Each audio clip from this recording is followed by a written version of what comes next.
नमस्कार, आप देख रहे हैं सुदर्शन न्यूज और मैं हूं आपके साथ अमित शर्मा। वक्त है सत्ता का महासंग्राम का। गुजरात विधानसभा चुनाव की तारीखों का ऐलान कभी भी हो सकता है। सभी पार्टियों ने चुनाव प्रचार में पूरी ताकत झोंक दी है। इससे पहले यहां बीजेपी और कांग्रेस के बीच मुकाबला होता रहा है, लेकिन इस बार आम आदमी पार्टी भी चुनावी ताल ठोक रही है, जिससे मुकाबला बेहद दिलचस्प हो गया है। गुजरात में इस वक्त चुनावी माहौल है। क्या गुजरात में 27 साल से सत्ता पर काबिज बीजेपी फिर से जीत का परचम लहरा पाएगी? क्या कांग्रेस का सत्ता का सूखा खत्म हो पाएगा? क्या आम आदमी पार्टी के दावे में कोई दम है? इन सब सवालों का जवाब आपको आज मिलने वाला है। 33 जिलों के 33 ब्यूरो, 252 रिपोर्टर, हर जिले की हर गली से सुदर्शन न्यूज के तमाम संवाददाता आपको बताएंगे कि आखिर गुजरात में चुनावी माहौल इस वक्त क्या है। गुजरात चुनाव को लेकर एक बड़ी कवरेज, महा कवरेज सुदर्शन न्यूज पर आप देखेंगे, जिससे आज आपको यह अनुमान लग जाएगा कि गुजरात में कौन बना रहा है सरकार। ग्राउंड जीरो से गुजरात चुनाव की असली हकीकत आज आपको हम बताएंगे।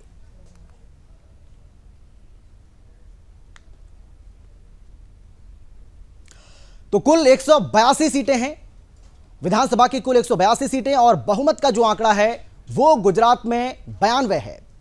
जादुई आंकड़ा 92, कुल सीटों की संख्या 182 है। तो गुजरात विधानसभा चुनाव 2022 के बारे में ये जानकारी आपको हम दे रहे हैं कि बहुमत का आंकड़ा वहां पर 92 है, यानी कि जो जादुई आंकड़ा है वो 92 है। और कुल विधानसभा सीटों की संख्या की बात करें तो 182 है। 182 में से 92 सीटें, अगर हम वर्तमान स्थिति की बात करें तो एनडीए के पास मौजूदा स्थिति यह है कि 111 सीटें हैं, जबकि यूपीए के पास 64 सीटें हैं वर्तमान में। ये एक एक करके पूरा आंकड़ा आपके सामने हम रख रहे हैं, जिससे आप अंदाजा लगा पाएं कि वर्तमान स्थिति क्या है। और उसके लिहाज से भी अगर देखा जाए तो इन चुनावों में किस तरीके से कौन सी पार्टी कहां रह सकती है और किस तरीके से कौन सी पार्टी आगे बढ़ने की कोशिश कर रही है, वो तो आपको हम बताएंगे। अभी मौजूदा स्थिति की बात करें तो बीजेपी के पास इसमें 99 सीटें हैं, जबकि कांग्रेस के पास 77 सीटें हैं। और यह भी आपको याद रखना होगा कि यह पहली बार है जब कांग्रेस ने 2017 में इतनी सीटें जीती, यानी कि सबसे ज्यादा सीटें कांग्रेस ने 77 सीटें जो जीती थी वो 2017 में जीती थी। भारतीय ट्राइबल पार्टी की बात करें तो 2017 में उसने 2 सीटें हासिल की और निर्दलीय के खाते में उस वक्त 3 सीटें गई थी। बीजेपी जो कि 99 सीट बीजेपी के पास है मौजूदा स्थिति में, तो किस तरीके से, चाहे वो कांग्रेस पार्टी हो, चाहे वो बीजेपी हो या फिर आम आदमी पार्टी, किस तरीके से चुनावी ताल ठोक रही है, इसके बारे में तो आपको हम बताएंगे। लेकिन वर्तमान स्थिति क्या है वो जानना भी आपके लिए बहुत ज्यादा जरूरी है, और इसीलिए 2017 के जो परिणाम है वो एक एक कर हम आपके सामने रख रहे हैं। अगर वोट शेयर की बात करें तो 49% से ज्यादा vote share Bharatiya Janata party ने हासिल किया था पिछली बार 2017 में। कांग्रेस की बात करें तो कांग्रेस ने 41% से ज्यादा वोट शेयर हासिल किया था। लेकिन क्या इस बार उस तरीके की स्थिति बन पाएगी, यह अपने आप में एक अहम सवाल। ये देखिए, अब कुल सीटों की संख्या की बात करें तो 182, और वोट फीसदी कितना रहा यह आपको यहां पर हम बता रहे हैं। 49.1%, 99 सीटें हासिल की बीजेपी ने। 2017 का यह आंकड़ा आपको हम आपके सामने रख रहे हैं, यह भी आपको याद रखना होगा। और कांग्रेस पार्टी ने 77 सीटें हासिल की थी और 41.4% वोट शेयर रहा था। भारतीय ट्राइबल पार्टी की बात करें, 2 सीटें उसने हासिल की थी और उसका जो वोट फीसदी रहा था, वोट शेयर रहा था, वो 0.75% रहा था। जबकि एनसीपी की बात करें तो 1 सीट उसके खाते में गई थी और 0.61% उसने वोट शेयर हासिल किया था। और अदर्स के खाते में 3 सीटें गईं और अदर्स ने भी 4.40 वोट शेयर जो है 4.40% वोट शेयर उसने हासिल किया था, यानी कि अदर्स के खाते में भी ये वोट शेयर रहा था। और चलिए, अब ये 2012 का परिणाम आपको हम बता रहे हैं। बीजेपी के खाते में उस वक्त 115 सीटें गई थी, जबकि कांग्रेस ने 61 सीटों पर कब्जा जमाया था। इसके अलावा गुजरात परिवर्तन पार्टी की बात करें तो गुजरात परिवर्तन पार्टी ने 2 सीटें हासिल की थी। एनसीपी के खाते में 2 सीटें गई थी। ये 2012 का आंकड़ा आपको हम बता रहे हैं, यानी कि 2017 के पहले 2012 में जब चुनाव हुआ था तब जेडीयू के खाते में उस वक्त 1 सीट गई थी। तब क्या स्थिति थी ये आपको हम बता रहे हैं। तो 2012 के परिणामों की अगर हम बात करें तो वहां भी बीजेपी ने अच्छी खासी मार्जिन से जीत हासिल की थी और अच्छी खासी सीटें भी हासिल की थी। 115 सीटें बीजेपी ने उस वक्त जीती थी। 2015 का 2017 का, 2012 का ये आंकड़ा आपके सामने रख रहे हैं। इससे पहले 2017 में किस पार्टी ने कितनी सीटें जीती वो हमने आपके सामने रखी, और ये 2012 के परिणाम भी आपको हम बता रहे हैं कि कांग्रेस पार्टी ने कितनी सीटें जीती, बीजेपी ने कितनी सीटें जीती, जेडीयू के खाते में कितनी सीटें। लेकिन जातीय समीकरण जो कि गुजरात में बहुत ज्यादा मायने रखते हैं, वो भी जानना आपके लिए बहुत ज्यादा जरूरी है। और इसीलिए देखिए, जातीय समीकरण क्या कहते हैं। ओबीसी 52% है, जनरल कैटेगरी की बात करें तो 21% है, एससी 7%, एसटी 11%, और मुस्लिमों की आबादी गुजरात के अंदर 9% है। ये जातीय समीकरण अपने आप में बहुत ज्यादा मायने रखते हैं। मायने इसलिए भी रखते हैं क्योंकि गुजरात की भी जो राजनीति है वो भी राजनीति के इर्द गिर्द, वो भी जातिगत जो समीकरण है उसके इर्द गिर्द ही देखने को मिलती है, और इसीलिए ये बहुत ज्यादा अहमियत हो जाती है इन जातिगत समीकरणों की। कितने फीसदी ओबीसी हैं, कितने फीसदी जनरल कैटेगरी है, वहां पर एससी कितने हैं, एसटी कितने हैं, और मुस्लिम आबादी कितनी है, ये जानना भी आपके लिए बहुत ज़्यादा ज़रूरी है। और इसीलिए ये स्थिति हमने आपको बताई है कि जातीय समीकरण अगर थोड़ा बहुत इधर से उधर होते हैं तो क्या स्थिति बन सकती है कांग्रेस के लिए, बीजेपी के लिए, आम आदमी पार्टी के लिए। इसलिए ये जातीय समीकरण आपके सामने रखना हमारे लिए बहुत ज़्यादा ज़रूरी था, और इसीलिए हमने ये आपको बताया कि मुस्लिम आबादी की हालांकि बात करें तो कोई बहुत ज़्यादा नहीं है गुजरात के अंदर, सिर्फ 9% मुस्लिम आबादी वहाँ पर है। आज इसी को लेकर हम ग्राउंड जीरो से जानेंगे। तमाम हमारे जो रिपोर्टर्स हैं वो हमारे साथ जुड़ चुके हैं, वो पल पल की जो जानकारी है वो आपको देंगे। इसके साथ ही वो बताएंगे, हर गली मोहल्ले में वो गए, वहाँ लोगों से उन्होंने बातचीत की है, क्या माहौल है चुनावी ज़मीन पर, ग्राउंड पर, यह आपको बताने की आज कोशिश की जाएगी। सबसे पहले हम बात करेंगे, देखिए हम सभी जानते हैं कि गुजरात को अगर जोन वाइज बांटा जाए तो 4 जोन में आप इसको बांट सकते हैं। पहला जोन है सौराष्ट्र और कच्छ, दूसरा जोन है मध्य गुजरात, एक दक्षिण गुजरात, और एक है उत्तर गुजरात। यानी कि 4 जोन में आप गुजरात को बांट सकते हैं, और एक एक करके हम इन सभी जोन की बात करेंगे, जिसमें सबसे पहले हम बात करने वाले हैं सौराष्ट्र और कच्छ जोन की। यहां किस तरीके का माहौल है यह जानना आपके लिए बहुत ज्यादा जरूरी है। और सबसे बड़ी बात यह है कि सबसे बड़ी कवरेज लेकर सुदर्शन न्यूज आज आपके सामने है। 252 रिपोर्टर ग्राउंड पर मौजूद हैं जो आपको चुनावी माहौल बताएंगे, जमीनी हकीकत आपको बताएंगे, कौन पार्टी आगे है, कौन पार्टी पीछे है, जमीनी मुद्दे क्या हैं, लोकल इश्यूज क्या हैं, लोकल मुद्दे क्या हैं, ये भी आपको हम बताएंगे। हमारे साथ कौन कौन जुड़ गए हैं, सबसे पहले आपको हम जानकारी दे देते हैं। हमारे साथ उत्कल ठाकुर जो कि गुजरात के हमारे ब्यूरो चीफ हैं, वो हमारे साथ जुड़ गए हैं, और इसके साथ ही हमारे तमाम संवाददाता भी हमारे साथ जुड़ गए हैं। मोलेश पंचोली हमारे साथ सुरेंद्रनगर से, द्वारका से दर्शिल भट्ट हमारे साथ जुड़ गए हैं, इसके साथ ही भावनगर से सिद्धार्थ घुगारी हमारे साथ जुड़ गए हैं, राजकोट से जतिन जगड़ हमारे साथ जुड़ गए हैं। और ये बताना भी यहां पर आपको जरूरी है कि हम सौराष्ट्र और कच्छ जोन की बात कर रहे हैं, और वहां से हमारे जो तमाम संवाददाता हैं वो हमारे साथ जुड़ चुके हैं। उनसे हम एक एक करके सभी से हम सवाल जवाब करेंगे, उनसे हम जवाब देंगे, और उनसे हम जानेंगे भी कि आखिर कौन से ऐसे मुद्दे हैं जो वहां पर इस वक्त काम कर रहे हैं। इसके साथ ही भावना शाह दीव से हमारे साथ जुड़ गई हैं, बाटोद से हमारे साथ प्रभाकर मोदी जुड़ गए हैं, बोटाद से, इसके साथ ही पोरबंदर से निपुल पोपट हमारे साथ हैं, गीर से मौलिक झड़काट हमारे साथ हैं, जामनगर से युवराज सोलंकी, मोरबी से चिराग भोरडिया, और कच्छ से हमारे साथ केशु भाई मोड़ साणिया जुड़ गए हैं। लेकिन सबसे पहले मैं आपके पास आना चाहूँगा उत्कल, अगर हम सौराष्ट्र और कच्छ की बात करें तो बीजेपी को यहाँ पर मजबूत माना जाता है, बीजेपी की अच्छी पकड़ मानी जाती है, लेकिन इस वक्त वर्तमान स्थिति की बात करें तो क्या दिखाई पड़ रही है आपको? देखिए, गुजरात में चुनाव की बिसात बिछ चुकी है, चुनाव के जो मोहरे हैं वो सज चुके हैं, और सभी पार्टियों ने अपने तरीके से जोर लगाना शुरू कर दिया है जी। जैसे कि हम जानते हैं कि प्रधानमंत्री पिछले महीने 4 बार गुजरात का दौरा कर चुके हैं, अभी भी वो गुजरात में मौजूद हैं। दुर्भाग्यपूर्ण मोरबी की घटना के कारण उनके कुछ कार्यक्रम रद्द किए गए, कुछ कार्यक्रम स्थगित कर दिए गए, और चुनाव की घोषणा जो 2-3 तारीख को होनी थी वो भी शायद 2-3 दिन बाद हो सके। मुख्यमंत्री और पूरा मंत्रिमंडल जो है वो मोरबी में मौजूद है। वो आप समझ सकते हैं कि मोरबी सौराष्ट्र में है, और सौराष्ट्र जो है वो गुजरात की राजनीति का केंद्र माना जाता है जी। पिछले 27 साल से गुजरात में भारतीय जनता पार्टी की सरकार है, पूरे गुजरात में 27 साल से भारतीय जनता पार्टी का शासन है, और सौराष्ट्र जो है, कच्छ जो है, वो भारतीय जनता पार्टी का 27 साल से मजबूत गढ़ माना जाता था। लेकिन पिछली बार जो पाटीदार आंदोलन चला उसमें भारतीय जनता पार्टी को सौराष्ट्र कच्छ में बहुत धक्का लगा, बहुत तगड़ा धक्का लगा। और जो 115 से 99 पर जो आई, उसमें सौराष्ट्र के पाटीदार आंदोलन के फैक्टर ने बहुत बड़ा अहम किरदार निभाया जी। और जो 55-57 सीटें हैं उसमें 20-22 सीटें घटकर वो 30-33 पर पहुंचे जी। लेकिन मुद्दे कौन से हैं, कौन से मुद्दे इस वक्त काम कर रहे हैं सौराष्ट्र कच्छ में? सौराष्ट्र कच्छ में इस चुनाव में जो सबसे ज्यादा असर करेगा वो पाटीदार फैक्टर ही करेगा। पिछले चुनाव में पाटीदार फैक्टर ने बहुत एग्रेसिव तरीके से गुजरात सरकार के विरुद्ध, भारतीय जनता पार्टी के विरुद्ध आंदोलन किया था और जिसमें सबसे बड़ा धक्का उसमें बीजेपी को मिला था, कांग्रेस को उसमें बढ़त मिली थी जी। लेकिन इस बार जो मुझे लग रहा है कि जो काम कर रहा है फैक्टर वो साइलेंटली कर रहा है। 27 साल से भारतीय जनता पार्टी का शासन था, आम आदमी पार्टी ने एक तगड़ा जोर लगाया है, अपने तंत्र को उसने बड़ी तेजी से, शक्ति से गुजरात में लागू किया है। तो मुझे लगता है कि इस बार सौराष्ट्र में आम आदमी पार्टी अच्छा करेगी और भारतीय जनता पार्टी को वहां आम आदमी पार्टी से तगड़ी टक्कर सौराष्ट्र में मिलने जा रही है।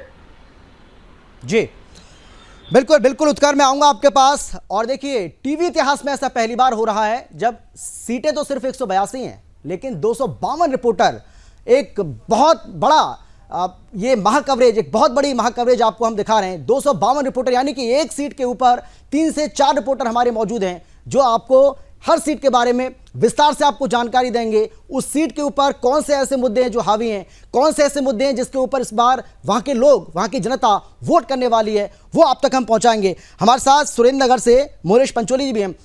मोरेश, मैं आपसे भी जानना चाहूंगा, अगर हम सुरेंद्र नगर की बात करें तो यहां पर क्या माहौल आप देख पा रहे हैं?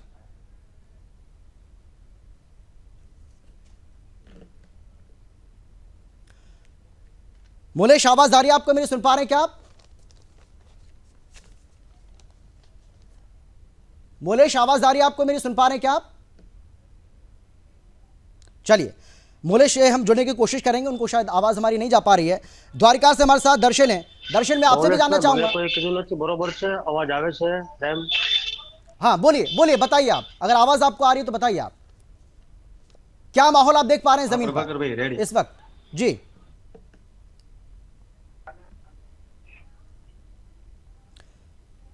मोलेश, आवाज आ रही है आपको मेरी? सुन पा रहे हैं क्या आप? मोलेश, आवाज आ रही है आपको मेरी? सुन पा रहे हैं क्या आप?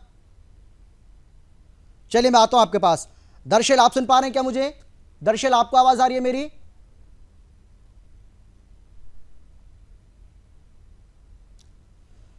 दर्शल, आपको आवाज आ रही है मेरी? चलिए, मैं आता हूं आप दोनों के पास। भावनगर से सिद्धार्थ हमारे साथ है। सिद्धार्थ, मैं आपसे भी जानना चाहूंगा, क्या चुनावी माहौल आप देख पा रहे हैं भावनगर के अंदर?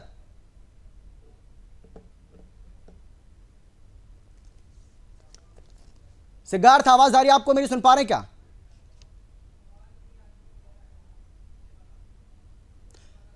और आपसे ये गुजारिश भी है कि मैं जिससे सवाल करूं सिर्फ वही अपना फोन म्यूट रखें, बाकी सब अनम्यूट कर दें। चलिए, राजकोट से हमारे साथ जतिन है। जतिन, आपको आवाज आ रही है मेरी? सुन पा रहे हैं क्या आप? जतिन, आवाज आ रही है आपको? चलिए, हम इसको ठीक करते हैं।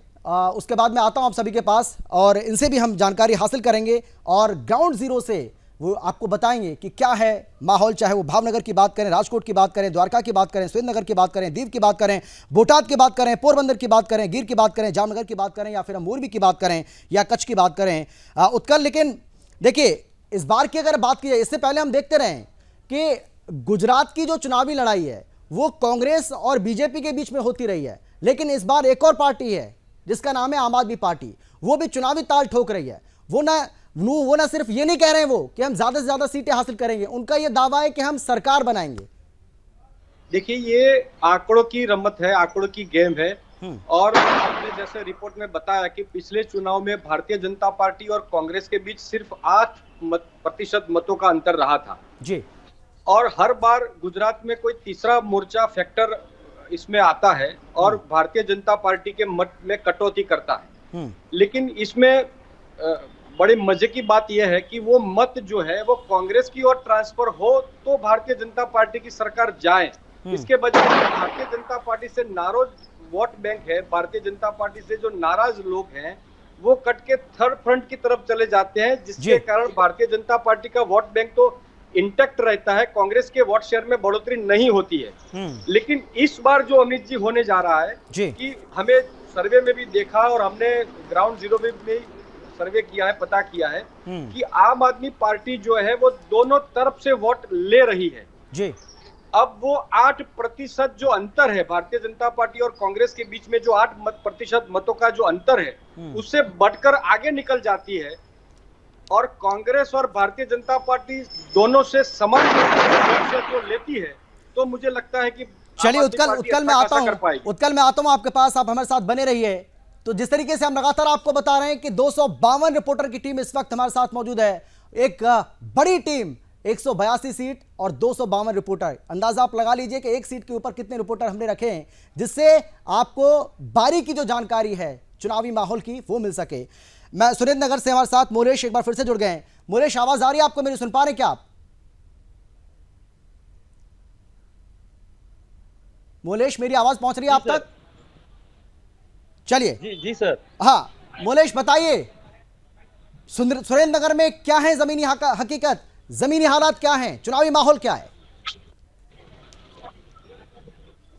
सर यहाँ पे माहौल के हिसाब की जो बात की जाए तो सुरेंद्रनगर जिला की विधानसभा में अभी बीजेपी के प्रेरित ज्यादा लग रहे हैं, क्योंकि आम आदमी पार्टी का जो भी हमारा सर्वे हुआ, उनके वादे जो किए गए हैं उसके ऊपर लोगों का मतलब जमीनी हकीकत देखी जाए तो लोग बता अलग रहे हैं और करना अलग चाहते हैं। वैसे तो बीजेपी की ओर ज्यादा जोर लग रहा है सुरेंद्रनगर में सर जी।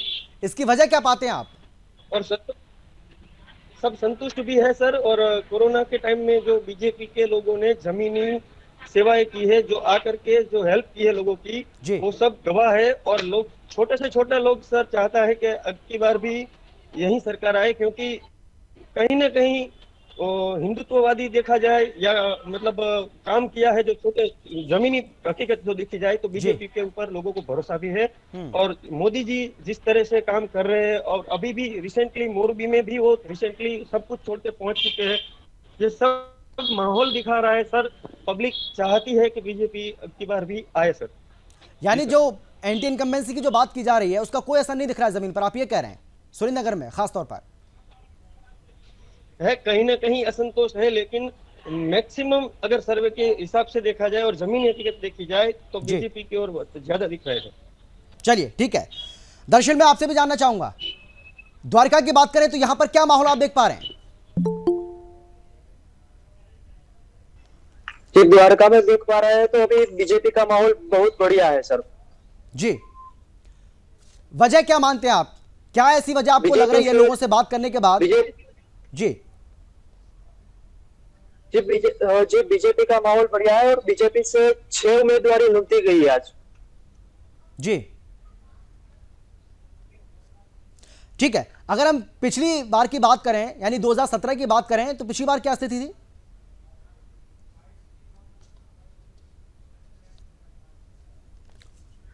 पिछली बार बीजेपी से पबूबा विरंपा माणिक ने बहुमती से जीत की थी और मेरामन भाई गुजिया को हराया था वहां पर। जी यानी इस बार आपको लग रहा है कि 5700 जी जी जी बोलिए। हाँ नहीं आप बोलिए, आप बताइए, आप बताइए वहां के क्या हालात हैं, पिछली बार कैसा रहा मुकाबला और इस बार आप क्या देख पा रहे हैं जमीन पर? जी 5700 वोटों से जीता गया था। चलिए ठीक है, मैं आता हूं आपके पास। भावनगर से सिद्धार्थ हमारे साथ हैं। सिद्धार्थ, मैं आपसे भी जानना चाहूंगा भावनगर की क्या स्थिति है, यहां क्या चुनावी माहौल है? वर्तमान माहौल की बात करें या इससे पहले जो स्थिति रही थी उसके बारे में भी बताइए। जी बिल्कुल, मैं बताना चाहूंगा। भावनगर की अगर बात की जाए तो भावनगर की विधानसभा की 7 सीटें हैं, पहले जो 9 थी और बोटाद जिला बनने के बाद 2 सीटें अभी बोटाद में चली गई है। तो 7 सीटों की अगर बात करें तो भावनगर में महुआ है, पालीताना है, गारियादर है, तलाजा है, वो सारी सीट भाजपा की है। और भावनगर पूर्व पश्चिम और रूरल जो है, भावनगर पूर्व पश्चिम और रूरल है, वहां पे भी भाजपा का अभी शासन है। लेकिन अब तक के जो आंकड़े हैं, अब तक के जो ग्राउंड रिपोर्ट है, उसकी वजह से ये लग रहा है कि जो तीसरा पक्ष उभर के आया है भावनगर में, वो आम आदमी पार्टी है। अभी तक भावनगर की जनता, भावनगर जिले की जनता की यही चीज थी कि भारतीय जनता पार्टी और कांग्रेस दो के बीच में मुकाबला रहता था। लेकिन अब की बार ऐसा लग रहा है कि कहीं ना कहीं आप एकाध सीट कहीं ना कहीं भावनगर सिटी की देखिए बात करें तो भावनगर जो ईस्ट है वेस्ट है, मतलब जो भावनगर पूर्व और पश्चिम की बात करें तो वहां सिटी में कोई जानहानि नहीं होगी सीटों के बारे में बताएं तो, मगर कहीं ना कहीं जो तलाजा की सीट है जो अभी कांग्रेस के सिटिंग एमएलए हैं, वहां पे एक हो सकता है कि आम आदमी पार्टी की एक सीट ले सके। जी ठीक है, जतीन से भी हम जानना चाहेंगे राजकोट से, राजकोट का क्या हाल है, वहां पर क्या स्थिति है, वर्तमान स्थिति की अगर हम बात करें और इससे पहले की जो लड़ाई रही है वो कैसी रही? जतीन जी नमस्कार जी। जी राजकोट पहले से ही बीजेपी का माहौल रहा है राजकोट के अंदर, और राजकोट के अंदर से यहाँ से जो हमारे पीएम है नरेंद्र मोदी जी, वो भी यहाँ से चुनाव लड़के गुजरात के सीएम बने थे, और यहाँ के जो पूर्व मुख्यमंत्री है विजय रूपाणी जी, वो भी यहाँ से चुनाव लड़के हमारे सीएम बने थे। तो राजकोट के अंदर ऐसा माहौल है कि पूरा भाजपा के रंग में रंगा हुआ है जी। तो यहाँ पर मेरे हिसाब से यहाँ पर ऐसा कोई माहौल बन नहीं सकता है बीजेपी के अलावा। यानी आपको ये लग रहा है कि वहां पर जो जमीनी स्थिति है उसके मुताबिक अगर देखा जाए तो बीजेपी के अलावा किसी को पसंद कर ही नहीं रहे लोग, चाहे वो आम आदमी पार्टी हो या फिर कांग्रेस। हाँ जी, आवाज नहीं आ रही। हाँ जी जी जतिन, मुद्दे क्या हैं? लोकल अगर मुद्दों की बात करें तो किन मुद्दों पर इस बार जनता जो है वो वोट करने वाली है? नहीं, पहले से ही एक गढ़ माना गया है बीजेपी का राजकोट को जी, क्योंकि राजकोट के अंदर कोई भी समझ लो कि 4 यहाँ की सीट है, 68, 69, 17, 71, 4 सीटों पर यहाँ पर जिनको लकी माना जाता है वो 17 का टिकट है। तो वो टिकट पर कोई भी यहाँ से उम्मीदवार खड़ा रहता है तो वो जीत के ही जाता है जी। और ये पूरा जो माहौल बना हुआ है क्योंकि बीजेपी की शासन के अंदर यहाँ पर बहुत सारे अच्छे काम हुए, जिसके कारण लोग बीजेपी का जो काम है, जो बीजेपी की जो नीति है उनको पसंद करते हैं। चलिए ठीक है, दीव का हाल जान लेते हैं, और दीव का हाल बताने के लिए भावना शाह हमारे साथ हैं। भावना, मैं आपसे भी जानना चाहूंगा, पहले तो हमें आप बताइए कि 2017 में क्या स्थिति थी और अभी क्या स्थिति आप देख पा रही हैं?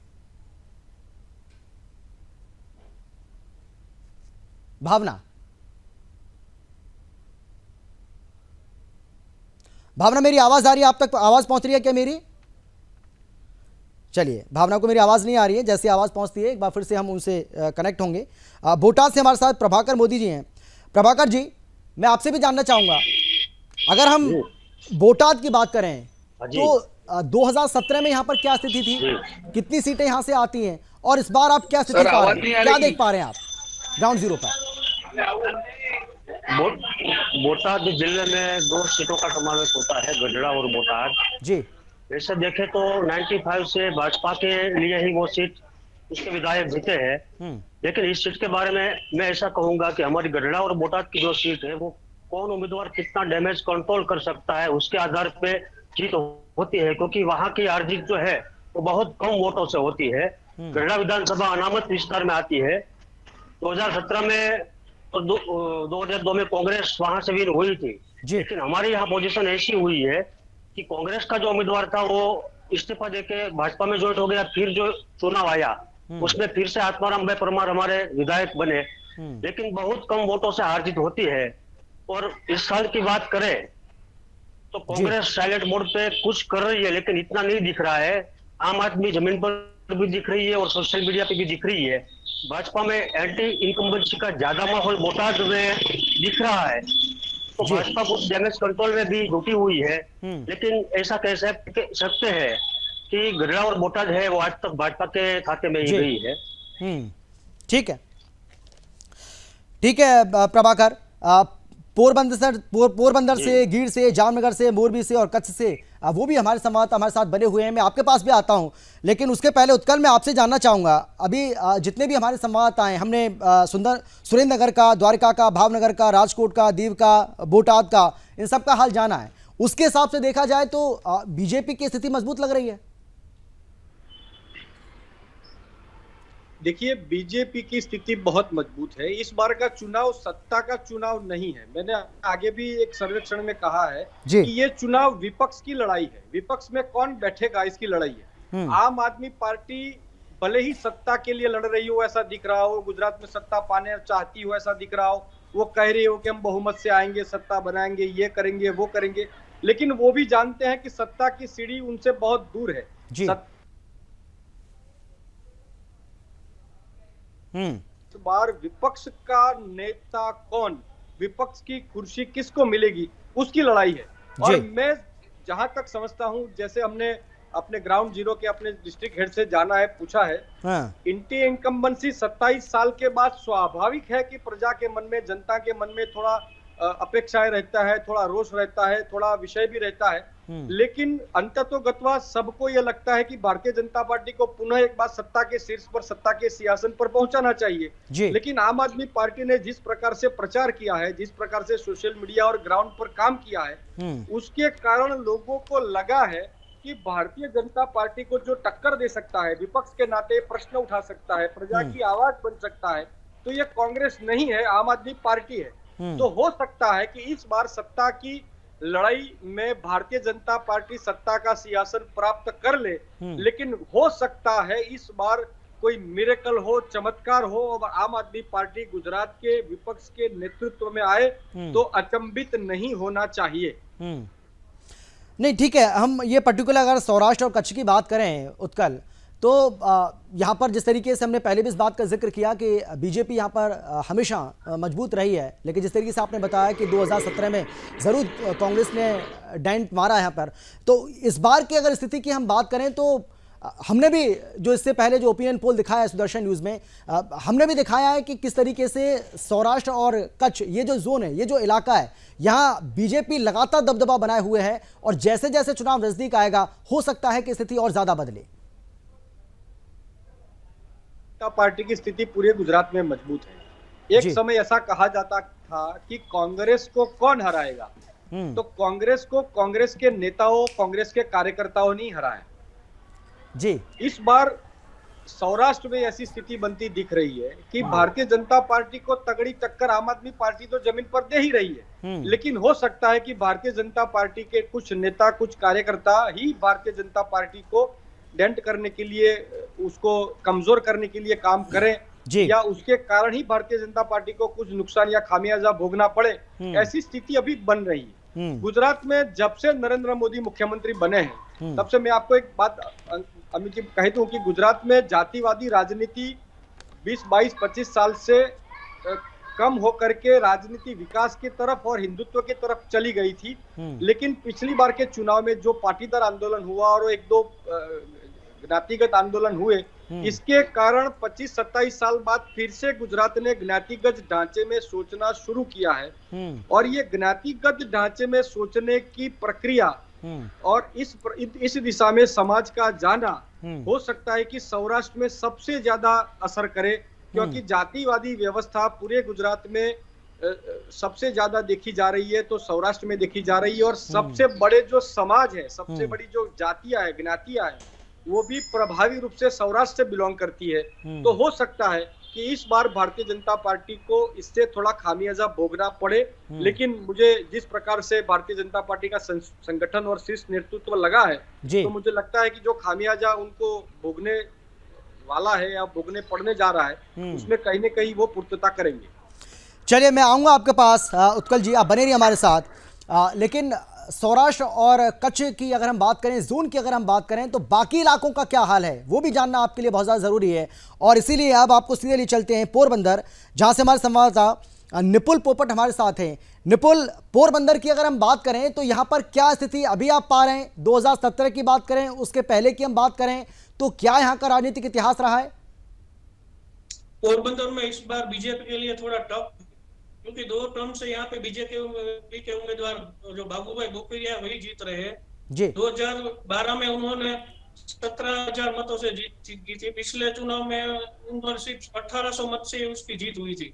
इस बार थोड़ा अगर उनको दी जाए, अगर दूसरे कोई उम्मीदवार को टिकट मिलती है तो बीजेपी का कोई चांस है इस बार। और दूसरी हमारे यहाँ पे पुतियाना सीट है, राणा पुतियाना, वहां पे 2 टर्म से एनसीपी के कांदल जाडेजा ही जीत रहे हैं। और इस बार भी अगर वो बीजेपी में रहे तो, अगर अपक्ष में रहे एनसीपी में, वो सीट तो उनकी है।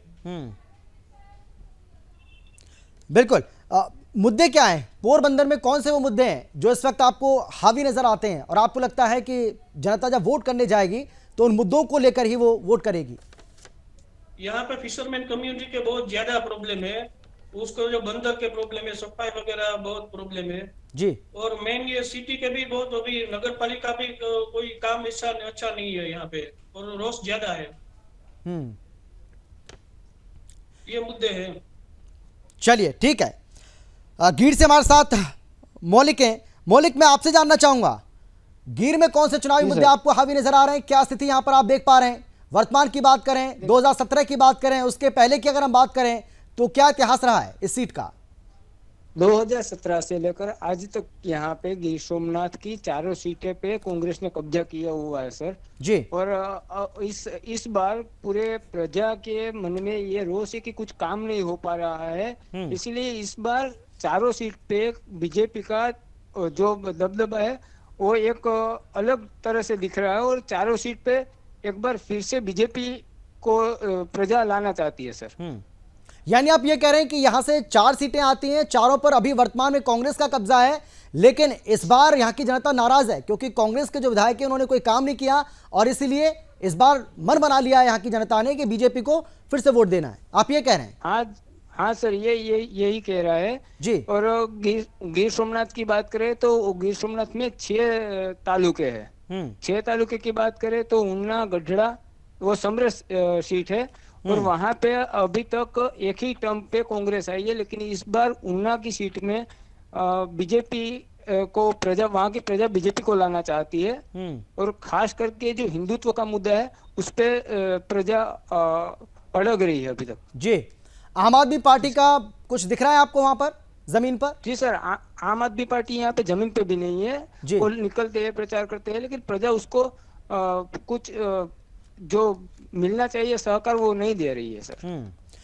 चलिए, लेकिन अब जामनगर की क्या स्थिति है, वहां पर कैसे हालात हैं, वहां पर चुनावी माहौल क्या है, ये जानना भी आपके लिए जरूरी है।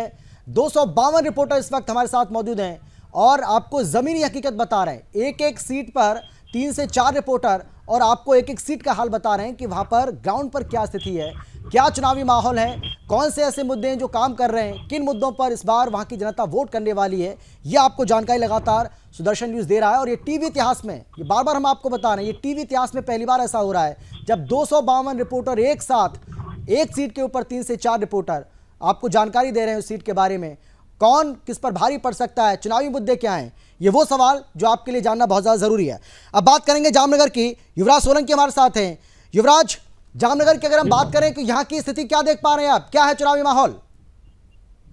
जामनगर की अभी 5 सीटें हैं जो विधायक की है, जो उनमें से 5 में से एक एसटी सीट अनामत रखी गई हुई है जो कालावर की ग्राम्य की है, और जामनगर दक्षिण, उत्तर दक्षिण, और दूसरी है जामदीपुर की सीट जहाँ जी अभी तक भाजपा का ही कब्जा गढ़ बना रहा हुआ है। वो एक ही सीट है कालावर की चौथर विधानसभा, जहाँ पर कांग्रेस का कब्जा हुआ है, वो भी बहुत 33,000 मत से पिछली बार जीते थे। जी बिल्कुल, लेकिन इस बार क्या स्थिति देख पा रहे हैं आप? इस बार किसकी दावेदारी मजबूत नजर आ रही है?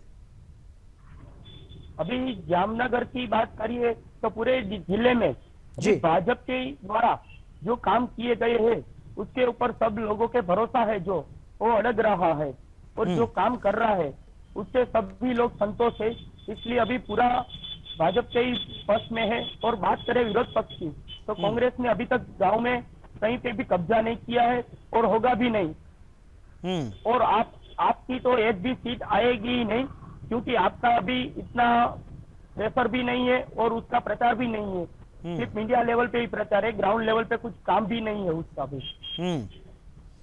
बिल्कुल। कांग्रेस की क्या स्थिति देख पा रहे हैं? कांग्रेस में अभी उसका प्रचार ज्यादा है, लेकिन संतोष उसके जो कार्यकर्ता है जो उसका डरावना रूप देख के उसका कोई सपोर्ट नहीं कर रही। अभी पब्लिक का सपोर्ट नहीं मिल रहा है, जितना बीजेपी का मिल रहा है उतना सपोर्ट कांग्रेस को नहीं दिख रहा है। ठीक है, और चलिए अब मोरबी आपको लिए चलते हैं। मोरबी में क्या हाल आते हैं, वहां पर कौन से मुद्दे काम कर रहे हैं, ये भी आपको हम बताते हैं। और मोरबी से हमारे साथ जुड़े हुए हैं चिराग, हमारे साथ हैं, हमारे संवाददाता। चिराग, मैं आपसे भी जानना चाहूंगा मोरबी में क्या स्थिति है, वर्तमान स्थिति की बात बताइए। राजनीतिक इतिहास क्या रहा है इस सीट का, और कौन सी पार्टी किस पर इस बार भारी पड़ती हुई नजर आ रही है आपको? चुनावी मुद्दे क्या हैं? ये वो सवाल जो हर कोई जानना चाहता है। मोरबी में चुनावी माहौल था, लेकिन मोरबी में एक ऐसी दुर्घटना घटी जिसके हिसाब से अभी चुनावी माहौल यहाँ पे नहीं है। और यहाँ पे हमारे विधायक जो है वो बीजेपी के थे, और अभी बीजेपी का माहौल बहुत ही बढ़िया लग रहा है। आपका भी लग रहा है, कांग्रेस का कुछ ऐसा प्रचार प्रसार नहीं है जी। भारतीय जनता पार्टी के जो अभी हमारे यहाँ के विधायक है वो राज्य के मंत्री है, पंचायत विभाग के ब्रिजेश मिर्जा, और हमारे यहाँ के पूर्व धारासभ्य, पूर्व विधायक कांतिभाई अमृतिया, वो भी हमारे यहाँ के बहुत लाड़के हैं, और वहाँ के यहाँ की प्रजा उसके सपोर्ट में है। और यहाँ के बीजेपी में अभी 15 सीटों के 15 लोगों ने उम्मीदवारी दिखाई है, उम्मीदवारी नोंदी है अभी बीजेपी के सीट पे। और आप में हमारे यहाँ के पंकज भाई राणसर। चिराग आप म्यूट करें, एक मिनट आप बोलिएगा। चिराग आप म्यूट करिए आप।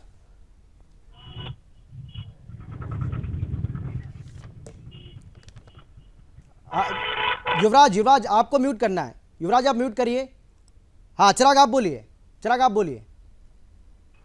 हमारे यहाँ अभी आप में पंकज भाई राणसरिया को टिकट मिल चुकी है, कांग्रेस में किसी को भी अभी टिकट नहीं मिली है। और भाजपा में हमारे जो 3 सीट है, मोरबी माड़िया, वाकानेर और यहाँ टंकारा पड़दरी, उसमें तीनों में से भाजपा के अलग अलग मोरबी माड़िया में से 15 लोगों की दावेदारी नोंधाई है, टंकारा में से 25 लोगों की, और वाकानेर में 35 लोगों की दावेदारी नोंधाई है अभी जी। लेकिन चिराग, हम आपसे जानना चाहेंगे, मोरबी में इतना विभत्स और ये बड़ा हादसा हुआ, इसका कोई जमीन पर असर आपको दिखाई पड़ता है? आज पीएम मोदी भी वहां पर मौजूद थे, जो घायल हैं उनसे अस्पताल में जाकर उन्होंने मुलाकात की है, तो ग्राउंड पर चुनाव पर इसका कोई असर आपको देख पा रहे हैं क्या? कोई असर इसका पड़ेगा? नहीं, हमारे यहाँ पे पहले चुनावी माहौल था, लेकिन ऐसी दुर्घटना में कोई भी राजकीय नहीं है, सिर्फ और सिर्फ यहाँ के हमारे जो लोग हैं वो अभी ये इस दुर्घटना को कैसे सही किया जाए उसी तरह के सोच रहे हैं, कोई भी राजकीय नहीं सोच रहा है, और चुनावी माहौल भी अभी नहीं लग रहा है। तमाम जो राजनीतिक दल हैं, खासतौर पर विपक्षी पार्टियां इसको मुद्दा बनाने की कोशिश कर रही हैं, आपको लगता है ये मुद्दा बन पाएगा? नहीं, वो विपक्ष कर रहे हैं, लेकिन विपक्ष हमारे सपोर्ट में है, क्योंकि वो भी बोल रहे हैं कि ये घटना है, कोई राजनीतिक नहीं है, ये हमारे सबकी, और ये सबको साथ में मिलके इस घटना का सॉल्यूशन करना चाहिए। चलिए ठीक है, कच्छ का अब रुख करेंगे हम। कच्छ में क्या हालात हैं जमीनी, ये भी आपके लिए बहुत ज़्यादा जानना जरूरी है। केशु भाई हमारे साथ हैं। केशु भाई, अगर कच्छ की हम बात करें तो कच्छ में बीजेपी को कहा जाता है कि यहाँ पर काफ़ी मजबूत दिखाई पड़ती है। वर्तमान स्थिति आप क्या देख पा रहे हैं, और इससे पहले की अगर हम बात करें तो क्या रहा है इस सीट का इतिहास? जी नमस्कार।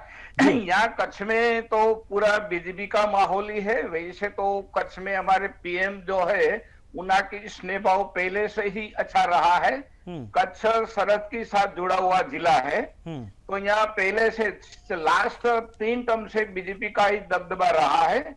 कुल अभी वर्तमान में बात करें तो गत टर्म में जो 6 सीट थी उनमें से 5 सीट बीजेपी की पास थी जी। अभी यहाँ जो माहौल बना हुआ है, तो गत मार्च में पीएम भी आए थे, तो लोगों ने जो उत्साह दिखाया था, तो उसको ऐसा लगता है कि पूरी इस साल इस टर्म में 6 की 6 सीट बीजेपी के खेमे में जाने वाली है। यहाँ आम आदमी पार्टी का तो वैसे सोशल मीडिया में बहुत एक्टिव है, लेकिन जमीन पर तो बीजेपी का ही माहौल है। और कांग्रेस का कैसा माहौल देख पा रहे हैं आप कच्छ में? हाँ, वैसे पहले कांग्रेस का यहाँ के जो बाकी सामान्य लोग हैं, आम प्रजा लोग, वो वैसे मोंगवारी से थोड़ी त्रस्त है, तो ऐसे छूटे फूटे लोग ऐसे कांग्रेस की अभी तरफदारी कर रहे हैं, लेकिन उसमें कौन से उम्मीदवार खड़े करेंगे, क्योंकि वो थोड़ा ज्ञातिवादी जातिवादी का भी यहाँ थोड़ा होगा। फिर भी यहाँ जो हिंदुत्व का माहौल है और सरहदी जिला के नाते भाजपा ने जो भी विकास के काम किए हुए हैं, वैसे पीएम का अवारनवार प्रवास यहाँ होता है, ये सब मिला के बीजेपी के तरफ यहाँ का पूरा माहौल है। जी, लेकिन जिस तरीके से केशु भाई आपने बताया कि हिंदुत्व को लेकर लोगों में बहुत ज्यादा यहाँ पर एक तरीके से जागरूकता देखने को मिल रही है, जिसका जिक्र आपने भी किया, तो क्या आपको लग रहा है कि इस बार भी ये मुद्दा बनने वाला है और लोगों के वो जहन में है, उसी मुद्दे पर जाकर वोट करेंगे कच्छ के लोग? बिल्कुल, क्योंकि सरहदी जिला है, सबको मालूम है कि यहाँ जो ड्रग्स वगैरह बाकी दान चोरी सब है, वही कोई सी एक खास कौम विधर्मी लोग ही यहाँ के साथ जुड़े हुए हैं। तो यहाँ सब लोग जागरूक है कि बीजेपी वाले ही हमारी सुरक्षा दे सकेंगे, इसलिए भी ये छोटे छोटे जो जन है वो सब ऐसे चाहते कि हमारी सुरक्षा करने वाला एक ही पक्ष है, वो है बीजेपी। नहीं केशु भाई, यहाँ पर एक और मांग जो यहाँ के लोग कर रहे हैं कच्छ की, वो ये है कि हिंदू राष्ट्र उनको चाहिए, हिंदू राष्ट्र की मांग लगातार वो कर रहे हैं।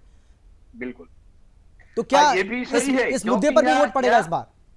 हाँ, तो हिंदुत्व का तो माहौल पूरा, क्योंकि वैसे हिंदुत्ववादी संस्था भी बहुत एक्टिव है, इसलिए तो बीजेपी के में इस साल 155 लोग ने अपनी दावेदारी की है कि हमको यहाँ चुनाव लड़नी है, तो पूरा माहौल यहाँ का ये बीजेपी की तरफ से ही है।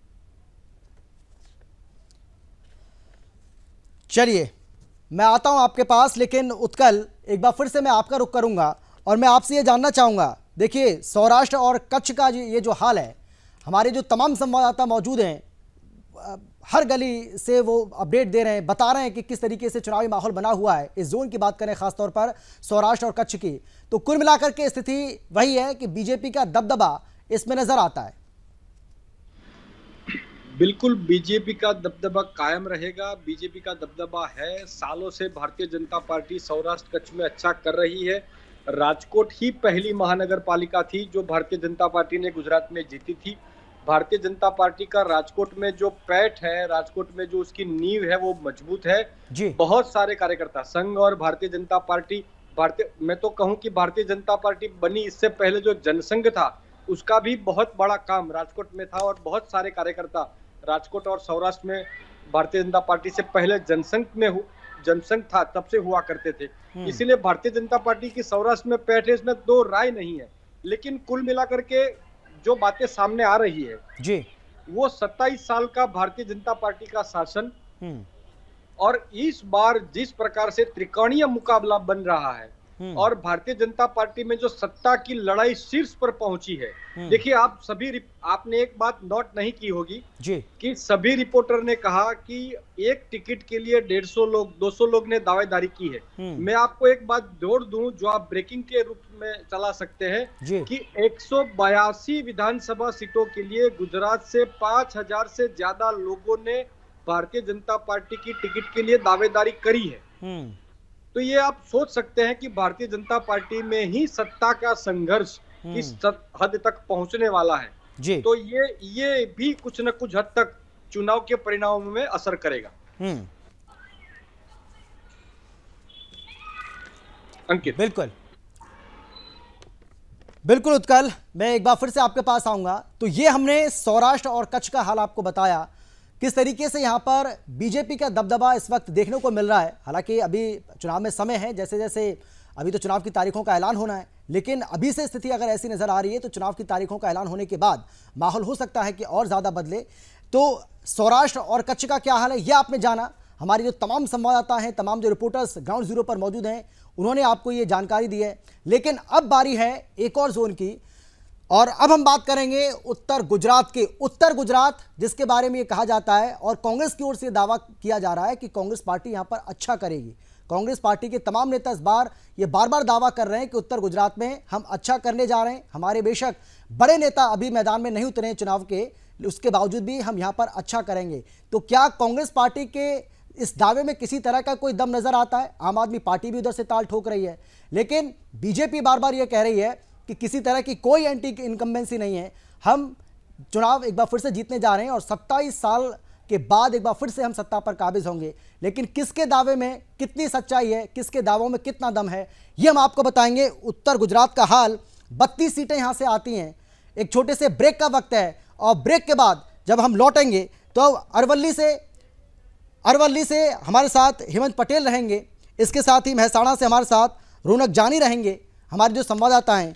इसके साथ ही पाटन से हमारे साथ भरत पंचाल रहेंगे, राजेश सुथार हमारे साथ रहेंगे और साबरकांठा से दिनेश कड़िया हमारे संवाददाता हमारे साथ मौजूद रहेंगे। और ये आपको बताएंगे कि ग्राउंड जीरो पर उत्तर गुजरात की अगर हम बात करें तो उत्तर गुजरात में किस सीट पर, किस जिले में, कहां किस तरीके से स्थिति बनती हुई दिखाई पड़ रही है। आम आदमी पार्टी क्या इन दोनों पार्टियों के ऊपर भारी पड़ सकती है? क्या बीजेपी अपना दबदबा कायम रख पाएगी? क्या कांग्रेस पार्टी जो बार बार ये दावा कर रही है कि उत्तर गुजरात में हमारी स्थिति पहले से ज़्यादा बेहतर है, क्या उसमें किसी तरह का कोई दम है? ज़मीनी हकीकत जानने के लिए हमारे जो तमाम संवाददाता हैं वो हमारे साथ मौजूद हैं और एक एक करके उनसे हम इस बारे में जानेंगे। अरवली से हमारे साथ सबसे पहले हेमंत पटेल जुड़ गए। हेमंत, आवाज़ आ रही है आपको? मेरी सुन पा रहे हैं क्या आप? हाँ सर, आवाज़ आ रही है। हेमंत, आपसे हम जानना चाहेंगे, आप अरवली की बात करें। हेलो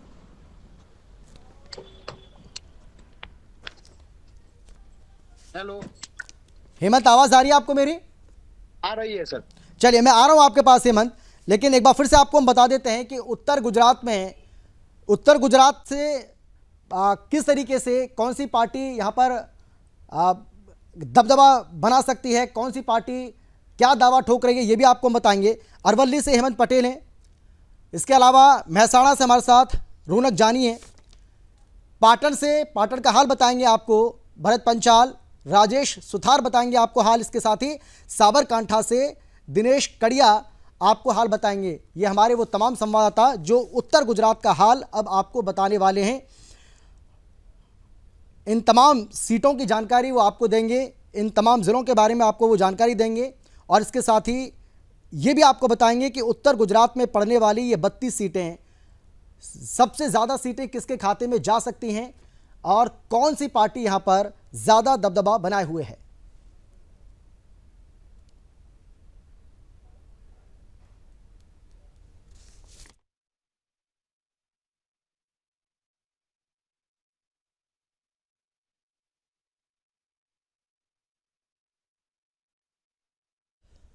और चलिए सबसे पहले अरवली का हाल जान लेते हैं। हेमंत मेरे साथ हैं। हेमंत, आवाज आ रही है ना आपको मेरी?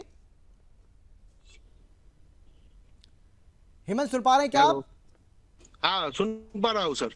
हाँ हेमंत, बताइए अरवली का हाल क्या है, क्या स्थिति अभी वर्तमान में आप देख पा रहे हैं और राजनीतिक इतिहास क्या रहा है इस सीट का? सर, अभी अरवली में तीनों सीट कांग्रेस की है। जी जी, आ रही है मेरी आवाज सर आपको? बोलिए बोलिए बोलिए हेमंत, आप बोलिए। बस सर, अभी तीनों सीट अरवली में कांग्रेस की है। अभी भाजपा का बहुत बढ़िया चल रहा है अभी दबदबा। और अभी हेलो हेमंत, आप बोलिए, आपकी आवाज आ रही है, आप अपनी बात रखिए, बताइए आप। हाँ बस सर, अभी अरवली में तीनों सीट कांग्रेस की और भाजपा का अच्छा चल रहा है, क्योंकि हमारे यहाँ अभी लगभग 4 बरस से लगभग 4.5 बरस से कांग्रेस का दबदबा रहा है। तीनों सीट कांग्रेस की है। और अभी इधर 2-3 बरस से राजेंद्र भाई पटेल जो जिला प्रमुख है, उसका अच्छा काम चल रहा है बीजेपी के संगठन का जी। और तालुका और जिला पंचायत सब हमारी कांग्रेस की थी और सब अब बीजेपी की हो रही है। अभी जीत गए। इस बार आप ये कह रहे हैं कि अरवली में बीजेपी का डंका आपको लग रहा है, बीजेपी का डंका बजने वाला है? अभी बीजेपी का डंका बहुत जोरदार लग रहा है, क्योंकि हमारे यहाँ ग्राउंड लेवल पे जिला प्रमुख की जबरदस्त मेहनत चल रही है। अभी कांग्रेस का दबदबा था पहले। जी हेमंत, मुद्दे क्या हैं अरवली के मुद्दों की अगर हम बात करें, कौन से मुद्दे यहाँ पर काम कर रहे हैं इस वक्त? अभी सर ऐसे मुद्दे चल रहा है कि अभी जब तीनों धारासभ्य थे जी, कोई अभी विकास का काम नहीं किया है। इसीलिए सब प्रजा चाह रही है कि विकास का काम हो। इसीलिए सब डबल इंजन की सरकार चाहिए, ऐसा लोग बोल रहे हैं। चलिए ठीक है, ऐसा चल रहा है। ठीक है, महसाणा का हाल आपको बताते हैं। महसाणा से हमारे साथ रौनक जानी है। रौनक, हम आपसे जानना चाहेंगे महसाणा का क्या हाल है, यहाँ पर कौन से मुद्दे काम कर रहे हैं और क्या इतिहास रहा है सीट का? महसाणा एक एपी सेंटर कहा जाता है जी। जिले में विधानसभा है, यहाँ पे 2 विधानसभा में कांग्रेस ले जा रही है। अब की बार क्या होगा कुछ नहीं है, क्योंकि अब तक माहौल भी बहुत तंग है यहाँ, और हमारे डेप्यूटी तो इस बार 11 की लीड लेके आए हैं जी। इस बार नो थियरी की सिस्टम की वजह से इसका क्या होएगा कुछ मालूम नहीं। यानी आप ये कह रहे हैं कि यहाँ पर मुकाबला जो है वो त्रिकोणीय आपको नजर आ रहा है। अभी ये कह पाने की स्थिति में आप नहीं है कि कौन किस पर भारी पड़ सकता है या कौन आगे चल रहा है कौन पीछे चल रहा है, आप ये कह रहे हैं? कौन सा चेहरा आ रहा है उसके पर सब डिपेंड है अभी जी। यहाँ पे पटेल की कमेटी है, अब देखते हैं क्या होता है, कौन तो सीट मिलती है किसको मिलती है, उसकी वजह से सब होगा वो। चलिए रौनक, आपकी आवाज ठीक से नहीं आ रही है। अब बात करेंगे हम पाटड़ की। पाटड़ का क्या हाल है ये जानना भी आपके लिए बहुत ज़्यादा ज़रूरी है, और भरत पंचाल हमें बताएंगे कि पाटड़ में इस वक्त कौन से ऐसे मुद्दे हैं जो काम कर रहे हैं, किन मुद्दों पर इस बार यहाँ की जनता वोट करने जा रही है और कौन किस पर भारी पड़ता हुआ नजर आ रहा है। भरत बताइए, दीजिए जानकारी। सर जी, यहाँ पे यूं तो हर बार पिछले साल 3 सीट कांग्रेस की थी, 1 सीट भाजपा की थी, लेकिन पाटन एक ऐसा एपी सेंटर बोला जाता है चुनाव के मामले में। यहाँ पे सीएम रह चुके आनंदीबेन पटेल का भी ये चुनावी क्षेत्र था। यहाँ पे जब टूरिज्म के लिए मोदी साहब ने सबसे ज्यादा काम किया है, क्योंकि हरी नोट पे पाटन की रानी की बावड़ी रखी हुई है, और पाटन एक ऐसा इलाका है यहाँ पे 3 सीट अगर कांग्रेस की थी, लेकिन उसके सामने इस बार सेंस में भाजपा के करीबन 30 से ज्यादा बड़े दिग्गज नेताओं ने सीट को मांगा है यहाँ पे चुनावी क्षेत्र में खड़े रहने के लिए। लेकिन कांग्रेस की जो सीटें है यहाँ पे, जो 4 सीटों पे कहीं ना कहीं कंट्रोवर्सी चल रही है। अभी तक कौन सी टिकट आज आएगी वो पता नहीं है, लेकिन यहाँ पे सबसे ज्यादा भाजपा का जो दबदबा है वो काम किया हुआ है। जो हेलो, आवाज आ रही है आपकी, आप बोलिए भरत। हाँ, और उसके कारण पाटन में लग रहा है कि भाजपा सबसे आगे उसके कार्यकर्ता का काम दिख रहा है, क्योंकि यहाँ पे जो प्रभारी है गुजरात से रखे हुए जो मंत्री जी है वो यहाँ पे सबसे ज्यादा टूर कर चुके हैं, सबसे ज्यादा काम कर चुके हैं। यहाँ पे म्यूजियम बनाया गया है साइंस, और सब टूरिस्ट यहाँ पे आ रहे हैं, सबसे ज्यादा टूरिस्ट प्लेस बन रहा है। विकास की जगह पे कहीं ना कहीं पाटन आगे बढ़ रहा है। लेकिन पिछले साल जो पिछली समय में 3 चुनावी क्षेत्र में जब कांग्रेस आई थी, उसके बाद बड़े दिक्कत नेता थे जो राधनपुर में, वो भी भाजपा में आ गए थे, लेकिन उसके बावजूद वो सीट हार गए। लेकिन इस बार 3 सीट के लिए, 4 सीटों के लिए करीबन 30 से ज्यादा लोग भाजपा में टिकट के लिए मांग कर रहे हैं। कांग्रेस और आपके लिए भी यहाँ पे एक टिकट की बात विधानसभा की हो चुकी है, आपका उम्मीदवार भी। लेकिन यहाँ पे सबसे ज्यादा काम दिख रहा है, तो पब्लिक ये जानती है कि हम किसको वोट देंगे। कंट्रोवर्सी है, लेकिन सबसे ज्यादा वोट छुपी हुई है। लेकिन जब उम्मीदवार सही तरह से यहाँ रखा जाएगा तो भाजपा में ये सीटें आ सकती है। बिल्कुल, लेकिन पाटड़ की अगर हम बात करें भरत, तो ये भी जानकारी मिल रही है कि प्रियंका गांधी यहाँ पर आने वाली थी। ये कहा गया कि प्रियंका गांधी यहाँ पर आएंगी, प्रचार करेंगी। अभी तक तो वो पहुंची नहीं है, लेकिन आम आदमी पार्टी यहाँ बहुत ज्यादा एक्टिव नजर आ रही है।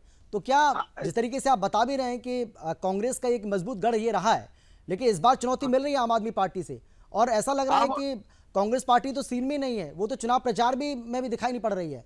तो क्या उसका नुकसान हो सकता है कांग्रेस को यहाँ पर? देखिए, सिसोदिया जी यहाँ पे आ चुके थे पाटन में, लेकिन यहाँ की जो चुनावी क्षेत्र में आम आदमी की तरफ से जो प्रचार हो रहा है कांग्रेस से ज्यादा हो रहा है। बहुत ज्यादा मीटिंग भी हो रही है, कांग्रेस की रैलियां भी हो रही है, कांग्रेस का काम भी हो रहा है। लेकिन उसके सामने ये आम आदमी पार्टी नहीं है, तो वो अभी इतना दबदबा नहीं रख पाई है, क्योंकि उसको सब तरह से लोगों ने अभी जाना नहीं है। क्योंकि पहली तरफ है तो वो विधायक का काम भी नहीं समझ सके कि विधायक आ भी नहीं चुके हैं, तो कोई काम दिख नहीं रहा है। लेकिन कांग्रेस का काम अगर दिख रहा है तो उसके सामने टक्कर आम आदमी पार्टी देगी, क्योंकि कांग्रेस का ही जो बड़ा नेता था तो वो ही इस बार आम आदमी पार्टी में है। ठीक है, दिनेश के पास ले चलते हैं आपको। साबरकांठा से हमारे संवाददाता दिनेश जुड़ गए हैं। साबरकांठा का हाल भी आपको हम बताते हैं कि यहाँ पर कौन से मुद्दे काम कर रहे हैं, क्या है यहाँ का चुनावी माहौल। दिनेश बताइए, आप क्या है यहाँ पर चुनावी माहौल, राजनीतिक इतिहास क्या रहा है इस सीट का, इस बार आप क्या देख पा रहे हैं, कौन से मुद्दे ज्यादा काम कर रहे हैं और किन मुद्दों को लेकर इस बार यहाँ की जनता वोट करने जा रही है?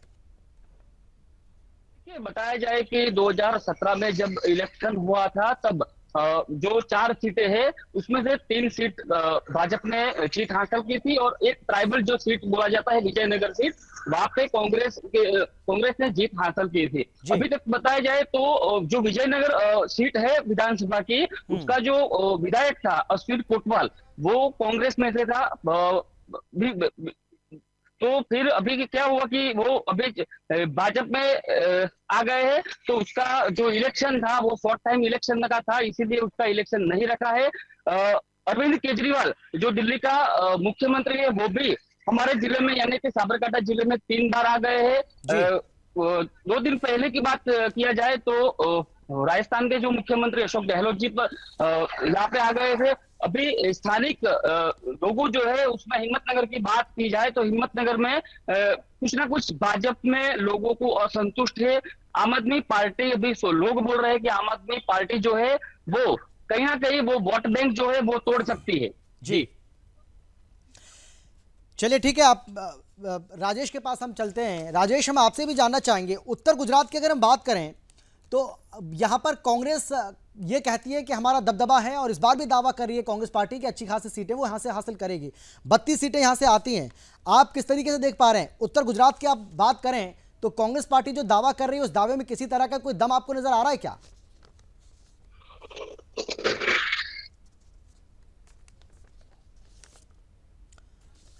राजेश, आवाज आ रही है आपको मेरी? सुन पा रहे हैं क्या राजेश? मेरी आवाज आ रही है आपको? आप तक मेरी आवाज पहुंच रही है क्या? चलिए, राजेश को मेरी आवाज नहीं आ रही है। जैसे उन्हें मेरी आवाज आएगी एक बार फिर से मैं पहुंचूंगा उनके पास और उनसे मैं सवाल जवाब भी करूंगा।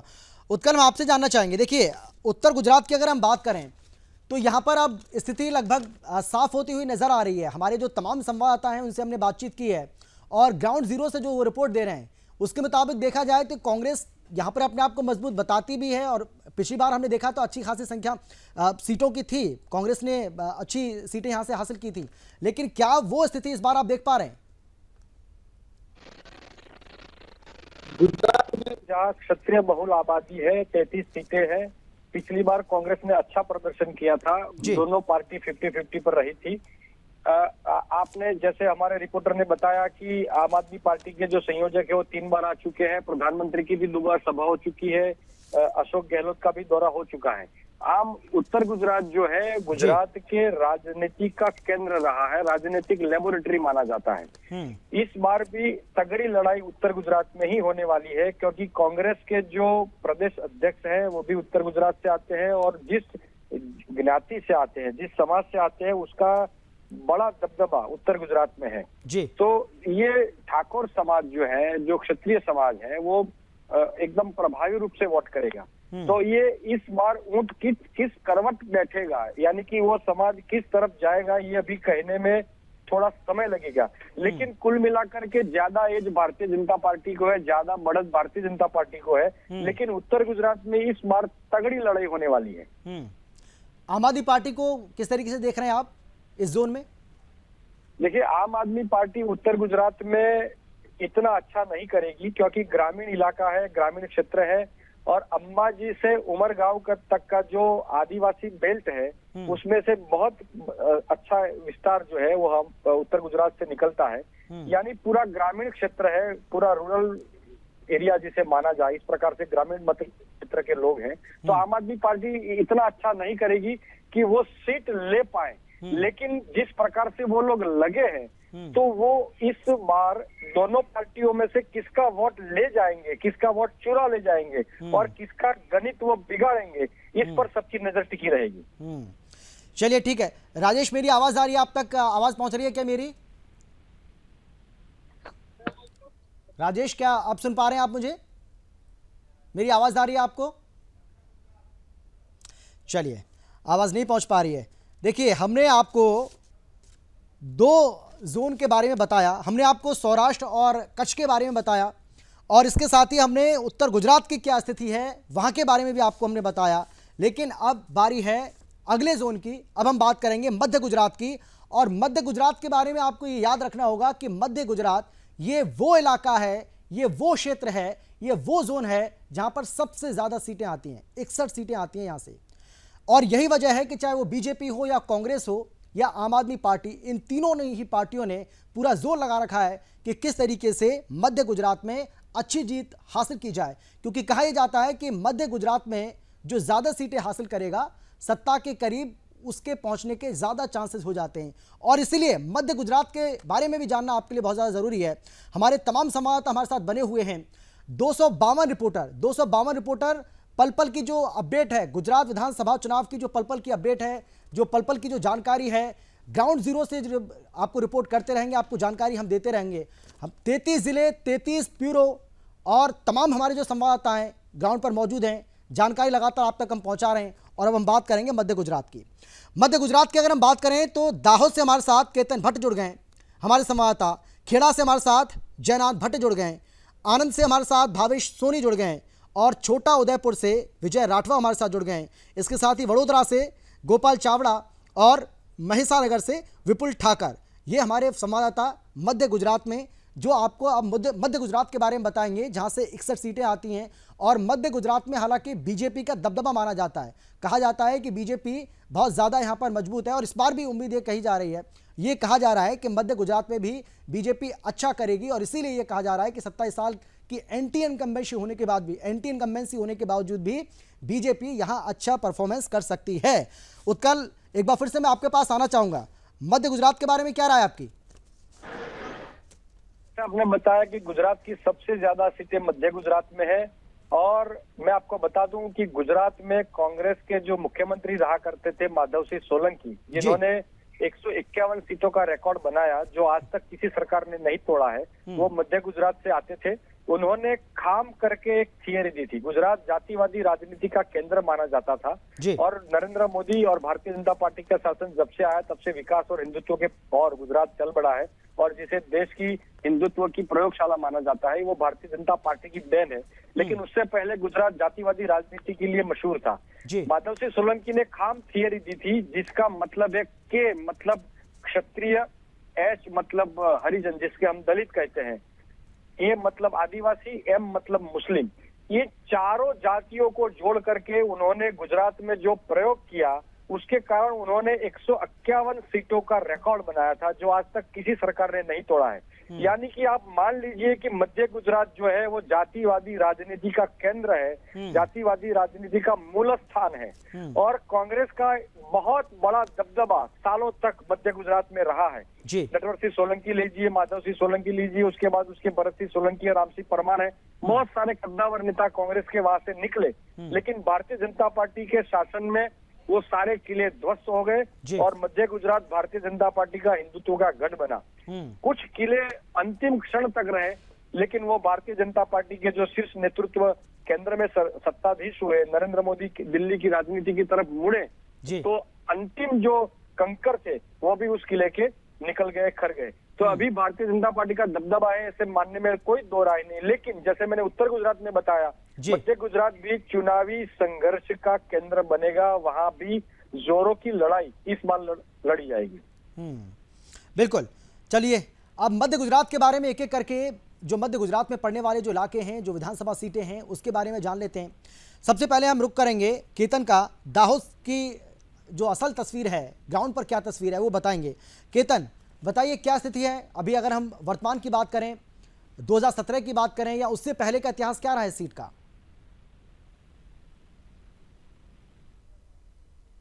आवाज आ रही है केतन? आपको मेरी सुन पा रहे हैं क्या आप? केतन, मेरी आवाज पहुंच पा रही है आप तक? चलिए, मेरी आवाज नहीं जा रही है शायद उन तक। जैसे ही उनको मेरी आवाज आएगी एक बार फिर से उनका रुख करेंगे। लेकिन खेड़ा से मेरे साथ जयनाद हैं। जयनाद, आपको मेरी आवाज आ रही है क्या? आप सुन पा रहे हैं क्या? जयनाद सुन पा रहा हूं जी। जयनाद, हाँ, आवाज आ रही है। हाँ, खेड़ा के बारे में बताइए आप, खेड़ा की क्या स्थिति है, वर्तमान में क्या स्थिति देख पा रहे हैं, इतिहास क्या रहा है सीट का, और कौन आगे कौन पीछे, क्या क्या दावे क्या क्या वादे, ये सब बताइए।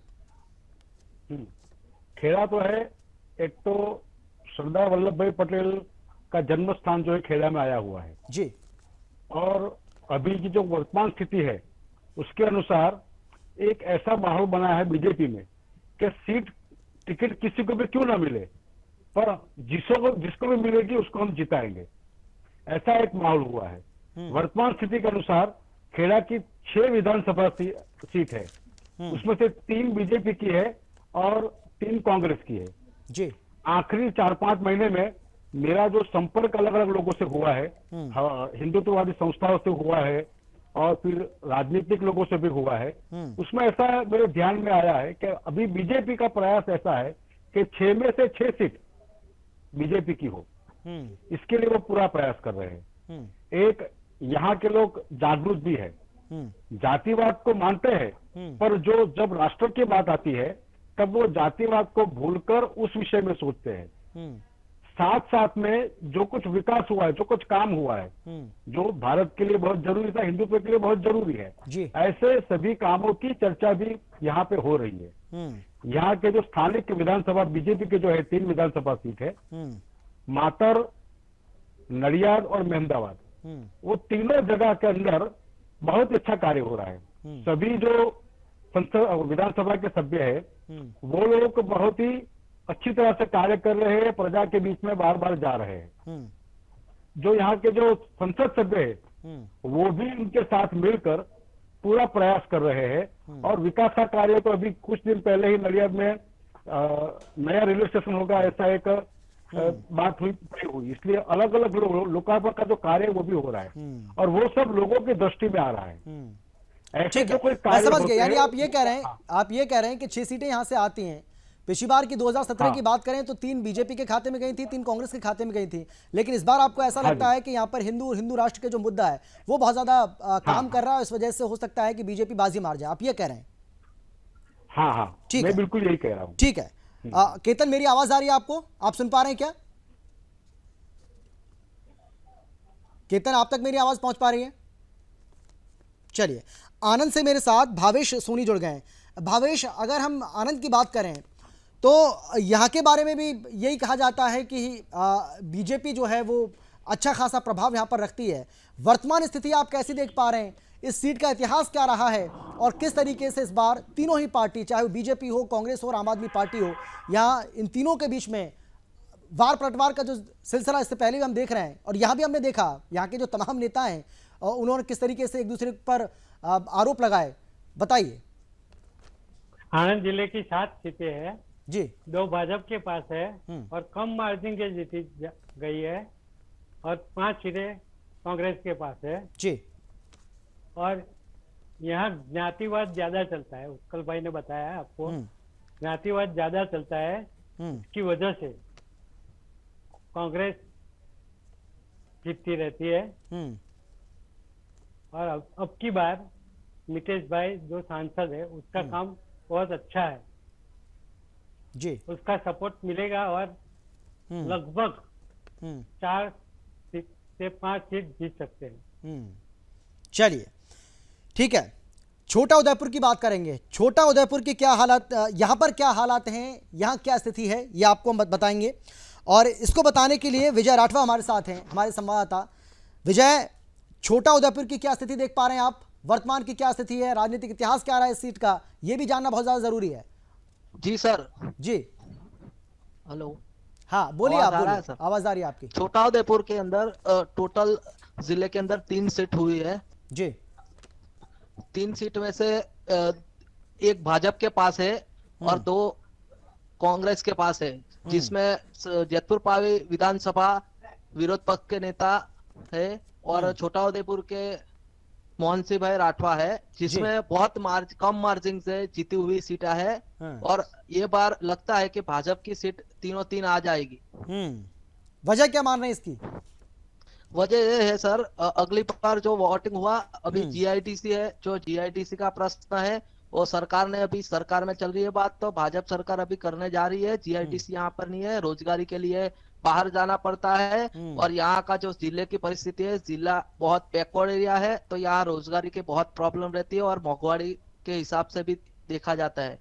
चलिए ठीक है, वडोदरा की स्थिति क्या है वो भी जान लेते हैं। गोपाल चावड़ा हमारे साथ जुड़ गए हैं, हमारे संवाददाता।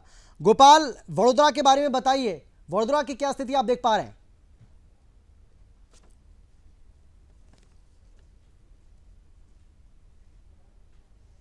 गोपाल, आवाज आ रही है क्या आपको मेरी? सुन पा रहे हैं क्या आप? आवाज पहुंच रही है मेरी आप तक? हाँ, आ रही है। हाँ हेलो, हाँ बोलिए बोलिए। हाँ गोपाल बताइए। हाँ जी, नमस्कार जी। बड़ौदा की बात करें तो बड़ौदा महानगर या बड़ौदा शहर जो है उसकी 5 सीट है जो शहरी विस्तार में आती है। वो 5 सीट आज भाजपा के पास है।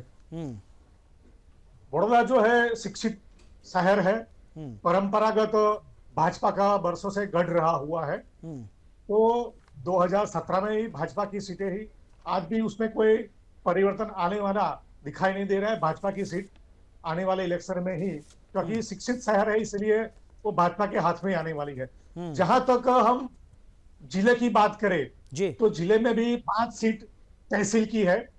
उसमें से गत टर्म में 2017 में एक करजन में कांग्रेस की सीट आई थी और पादरा में भी कांग्रेस की सीट आई थी। लेकिन अभी जो बाई इलेक्शन हुआ तो कांग्रेस का जो उम्मीदवार, कांग्रेस का जो जीता हुआ कैंडिडेट था अक्षय पटेल, जो कांग्रेस में से वो भाजपा में आए। उनका बाई इलेक्शन हुआ तो बाई इलेक्शन में भी वो भाजपा में से जीते। अब की बार जो इलेक्शन हो रहा है तो उसमें से 2 दावेदार सक्षम है, अक्षय पटेल और सतीश पटेल। अब दोनों में मेल मिलाप हो जाता है तो वो भी सीट अगले बार भी भाजपा के हाथ में आ सकती है। दूसरा विषय है पादरा का। पादरा जो है वो बहुत वर्षों से ज्ञातिज्म के जोर पर काम कर रहा है। वो क्षत्रिय समाज के ज्यादा उम्मीदवार वोटर्स है। तो इतने सालों में, आजादी के इतने सालों में सिर्फ 3 बार ही भाजपा की सीट आई है। सब बार कांग्रेस या अपक्ष लोग जीतते आ रहे हैं। अगली बार कांग्रेस की उम्मीदवार थे। अब भाजपा का प्रयत्न कर रही है कि वो अच्छा सक्षम उम्मीदवार मिल जाता है क्षत्रिय समाज में तो अगर कांग्रेस को हम हरा सकते हैं। नहीं, लेकिन जिस तरीके से आप गोपाल कह रहे हैं कि जातीय समीकरण यहाँ पर बहुत ज्यादा महत्वपूर्ण होते हैं और जातीय समीकरण जो है वो एक बहुत बड़ा फैक्टर काम करता है। लेकिन इस बार हमने ये देखा है कि वडोदरा के पर में बहुत ज्यादा फोकस किया जा रहा है भारतीय जनता पार्टी की ओर से। प्रधानमंत्री नरेंद्र मोदी ने यहाँ पर कई सौगातें दी हैं यहाँ के रहवासियों को। हालांकि वो न केवल वडोदरा के लिए बल्कि पूरे गुजरात को ही वो काम आने वाली हैं। तो क्या उसका कोई असर जमीन पर आपको देखने को मिल रहा है? नहीं, शहर की जो बात है, शहर में कोई भाजपा के सामने कोई टिक नहीं पाएगा। कांग्रेस भी नहीं टिक पाएगी, आम आदमी भी टिक नहीं पाएगी। लेकिन जो ग्रामीण इलाका है वो ग्रामीण इलाके में जो 2-3 जगह पर ज्ञातिवाद चलता है, भाजपा प्रयत्न कर रही है कि किसी भी हिसाब से ज्ञातिवाद के जो उम्मीदवार अगली बार जीते थे उसमें सेंध लगाकर भाजपा का उम्मीदवार जीत सके, ऐसी रणनीति वो कर रहे हैं। लेकिन आगे लेकिन गोपाल एक बात आपको देखनी पड़ेगी भाई। बीजेपी के बारे में ये गोपाल आपको ये देखना पड़ेगा, बीजेपी के बारे में ये कहा जाता है और ये बार बार कहा जाता था कि बीजेपी सिर्फ शहरों की पार्टी है। लेकिन अब ये तो एक टूट चुका है, ये जो मिथ है इसका कोई मतलब रह नहीं गया है। ये बार बार ये कहा गया कि ग्रामीण इलाकों में कांग्रेस पार्टी का अच्छा दबदबा है और शहरों की पार्टी बीजेपी है। लेकिन अब तो चाहे गांव हो या फिर शहर, बीजेपी अपना दबदबा सब जगह कायम करती जा रही है। तो जो ये जो मिथक था ये टूट गया है, तो मानेंगे ना आप? नहीं, मिथक तो टूटा हुआ है, लेकिन जहां पर ज्ञातिवाद का जो जहर है वो जहर कहीं ना कहीं काम लगता है। वो इसी हिसाब से 2 जगह पर ऐसा माहौल दिखता है। अब भाजपा भी प्रयत्नशील है, कांग्रेस वाले भी प्रयत्नशील है। जैसे कि पादरा का जो उम्मीदवार कांग्रेस का अभी जो विधायक है जसपाल सिंह, क्षत्रिय समाज से आते हैं। पादरा तहसील की सबसे ज्यादा चलिए ठीक है, क्षत्रिय समाज। ठीक है गोपाल, तो ठीक है। अब महिसागर की हम बात कर लेते हैं। महिसागर का क्या हाल है, विपुल ठाकर ये आपको बताएंगे। विपुल, महिसागर का हाल बताइए, यहाँ का क्या हाल है, क्या है यहाँ की जमीनी हकीकत, क्या है यहाँ पर चुनावी माहौल, क्या आप देख पा रहे हैं, कौन किस पर पड़ रहा है भारी? जी, यहाँ पे देखते हैं तो महिसागर जिले में 3 सीट विधानसभा की है। तीनों सीट में यहाँ पे लुणावाड़ा है 122 विधानसभा। वहाँ पे बाई इलेक्शन में जिग्नेश्वर सेवक है, वहां से 10,000 से ज्यादा वोटों से जीत के आए थे और अभी पूरा उसका प्रभुत्व बहुत भारी है 122 में। और संतरामपुर विधानसभा की बात करते हैं तो वहाँ पे कुबेरभाई इंदौर है जो राज्य कक्षा का मंत्री भी है उच्च और टेक्निकल शिक्षण से, वहाँ पे उनकी भारी बहुमत मिलेगी वहाँ पे ऐसा लगता है। लेकिन वहाँ पे थोड़ी दिक्कत वाली वो बात है कि वो जो जाति का दाखला का प्रश्न है वो संतरामपुर में थोड़ी चल रही है। गोपाल जी आपसे रिक्वेस्ट है, आप म्यूट कर दीजिए प्लीज, आप अपना फोन म्यूट कर दीजिए। हाँ बोलिए आप, विपुल जी बोलिए। जी हाँ 122 में जो जिग्नेश भाई सेवक है वो 108 के नाम से जाने जाते हैं वहाँ पे, और उसने 3 साल में जो अभी बाई इलेक्शन में जीत के आए थे 2019 में कई अच्छे विकास के काम किए हैं उन्होंने। 600 करोड़ की ग्रांट भी उन्होंने दिलवाई है महिसागर जिले को जी, महिसागर जो डिस्ट्रिक्ट है वहाँ पे, और कई 10 से ज्यादा सब स्टेशन की वो मंजूरी भी ले चुके हैं, कई शाला के ओरडे भी बंधवाए हैं जी, और कई सालों से जो ब्रिज का प्रश्न था वहाँ पे जो हाडोड़ का ब्रिज था वो कई बारिश की मौसम में वहाँ पे डूब जाता था, तो उस ब्रिज का निर्माण भी उसने जो राज्य सरकार में रजूआत करके वहाँ पे मंजूर करवाया था।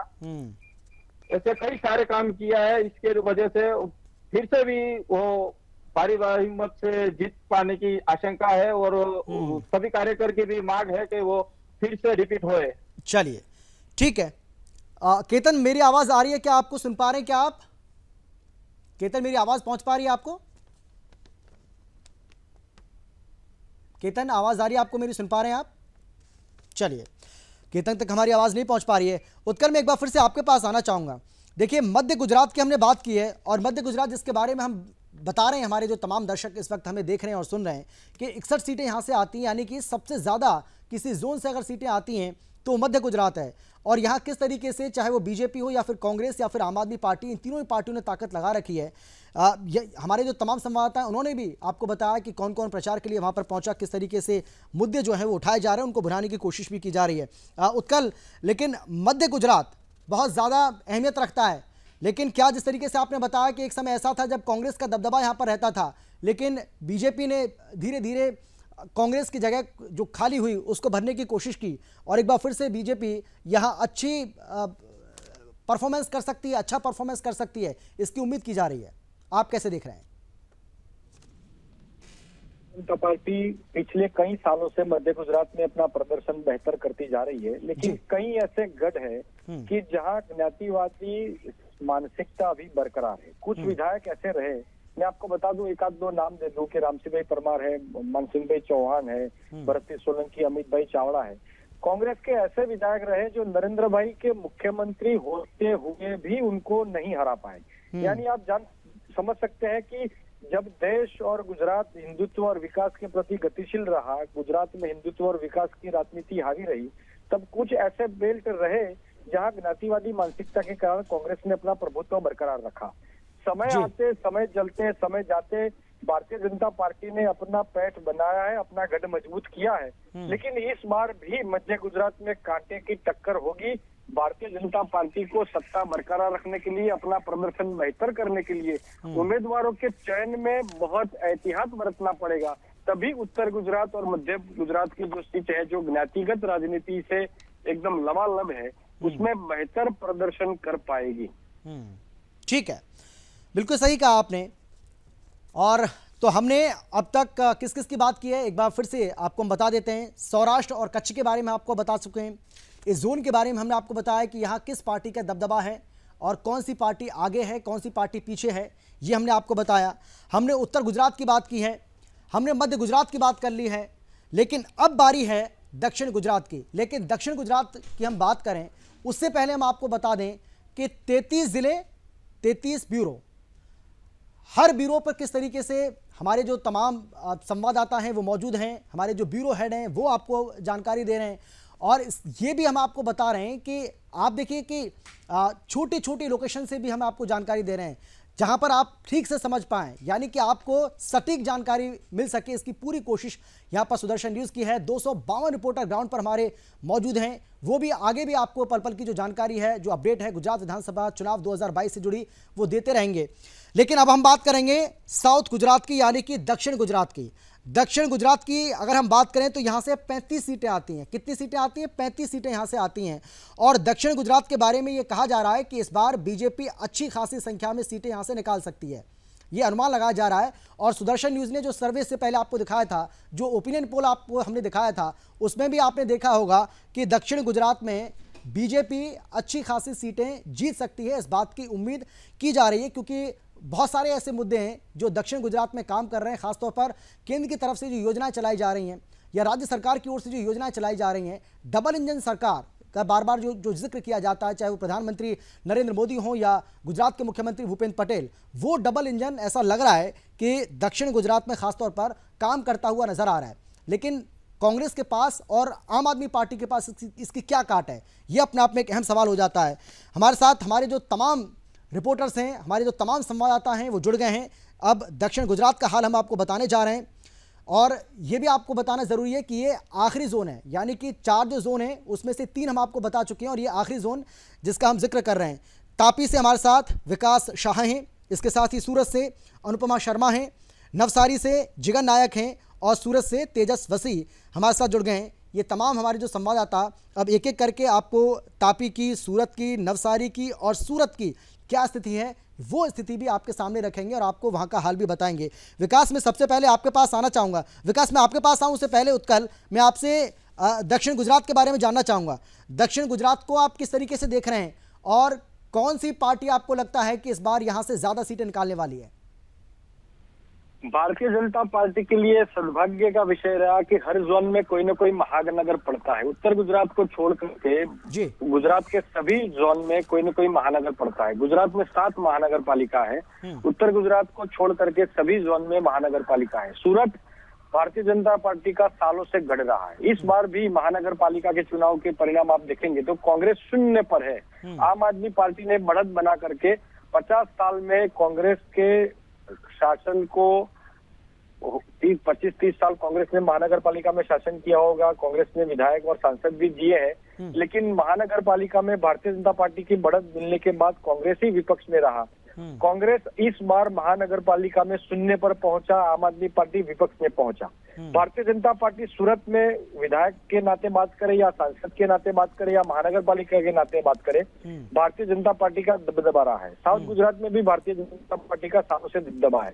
इस बार भी भारतीय जनता पार्टी साउथ में अच्छा करेगी। जो भारतीय जनता पार्टी का जो प्रदेश अध्यक्ष है CR पाटिल, वो भी नवसारी से सांसद है और सूरत से बिलोंग करते हैं। तो स्वाभाविक है कि साउथ गुजरात में, दक्षिण गुजरात में उनकी पकड़ है, अच्छी पैंठ है, कार्यकर्ताओं के साथ उनका व्यक्तिगत संपर्क है, संगठन पर पकड़ और कार्यकर्ताओं के उनके संपर्क संबंध होने के कारण इस बार भारतीय जनता पार्टी पिछले चुनाव से इस बार बेहतर करेगी, ऐसा मेरा मानना है। ठीक है, चलिए उत्कल, मैं आपसे आगे भी बात करता रहूंगा। एक बार फिर से मैं आपके पास आऊंगा। विकास, तापी का हाल आप बताइए, तापी का क्या हाल है, क्या है यहाँ पर जमीनी मुद्दे, कौन आगे कौन पीछे और किस तरीके से चुनाव प्रचार चल रहा है? जी, तापी की हम बात करें तो तापी की अभी फिलहाल दोनों सीटें कांग्रेस के पास है जी। व्यारा विधानसभा जो 171 विधानसभा सीट है वो कांग्रेस का गढ़ माना जाता है। यहाँ पे एक भी बार बीजेपी के विधायक नहीं जीते हैं। वर्षों से ये आजादी के बाद से वर्षों से ये कांग्रेस की सीट रही है। यहाँ से गुजरात के मुख्यमंत्री अमर सिंह चौधरी भी ये तापी के व्यारा से बिलोंग करते थे, जो अमर सिंह चौधरी मुख्यमंत्री थे। 172 विधानसभा निजर सीट की बात करें तो निजर विधानसभा सीट अभी कांग्रेस के पास है। 2012 में भाजपा के पास थी। अभी 2017 में जो इलेक्शन हुए थे उसमें कांग्रेस के सुनील गामित विजेता हुए थे। उसी तरह 171 व्यारा विधानसभा सीट कांग्रेस के पास है, जिसके विधायक है सुनील पुनाजीभाई गामित। अभी दोनों सीट कांग्रेस के पास है।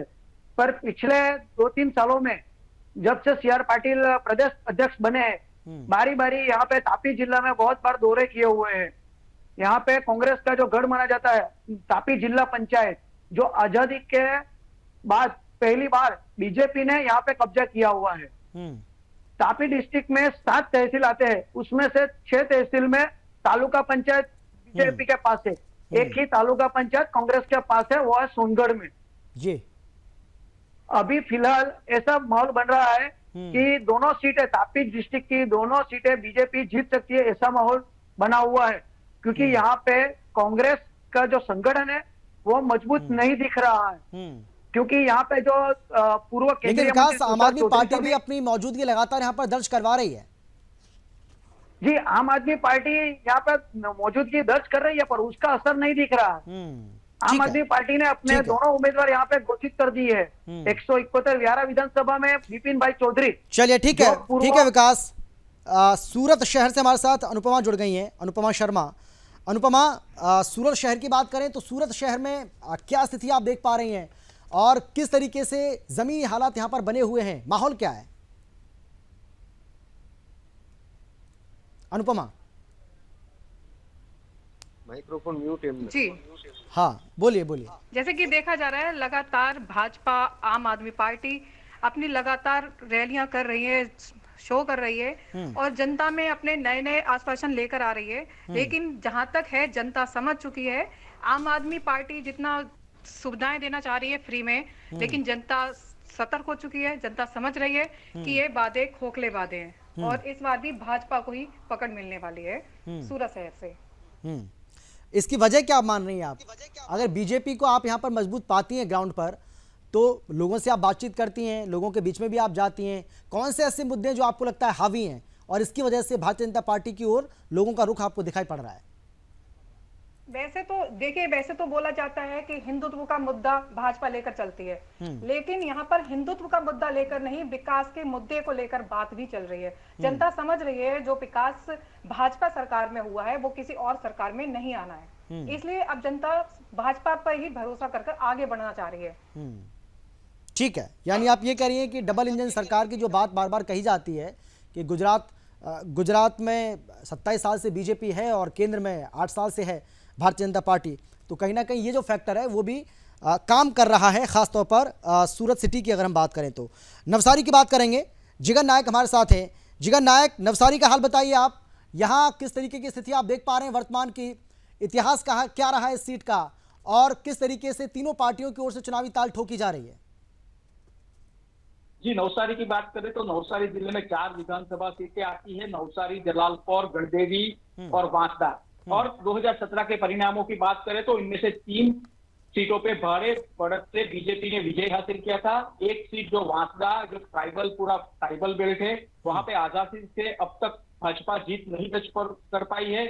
हाल ही बात करें तो नवसारी जिले की सभी जो तहसील पंचायतें हैं वो बीजेपी के पास है, जो डिस्ट्रिक्ट पंचायत है वो भी बीजेपी के पास है। तो इस बार का माहौल देखा जाए तो तीनों सीटों तो बीजेपी के हाथ में ही है अभी तो, क्योंकि 50,000 से ज्यादा मतों से ये तीनों सीटों पे भारतीय जनता पार्टी 2017 में जीती थी।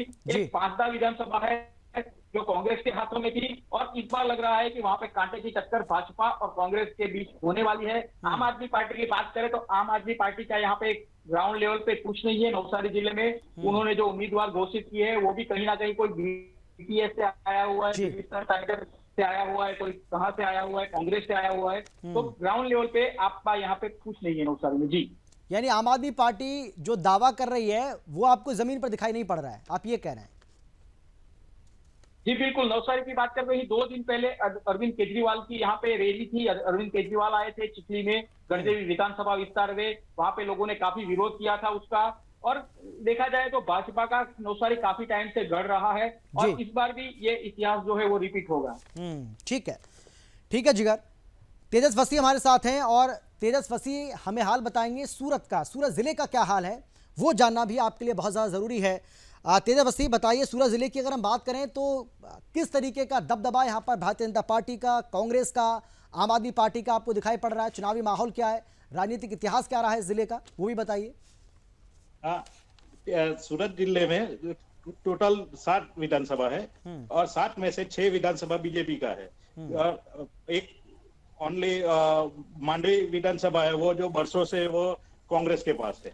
और सूरत डिस्ट्रिक्ट में जो है बारडोली है, ओलपाड़ है, मांगरोळ है जी, कामरेज है, महुआ है, ये सब विधानसभा बीजेपी के पास है। और इस बार ऐसा है या कि मांडवी विधानसभा भी ये बीजेपी के हाथ में आ जाएगी, यानी सूरत डिस्ट्रिक्ट में 7 में से 7 विधानसभा पूरी बीजेपी में आएगी।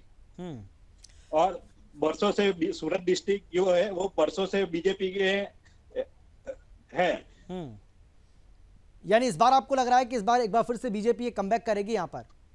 यस, हाँ जी।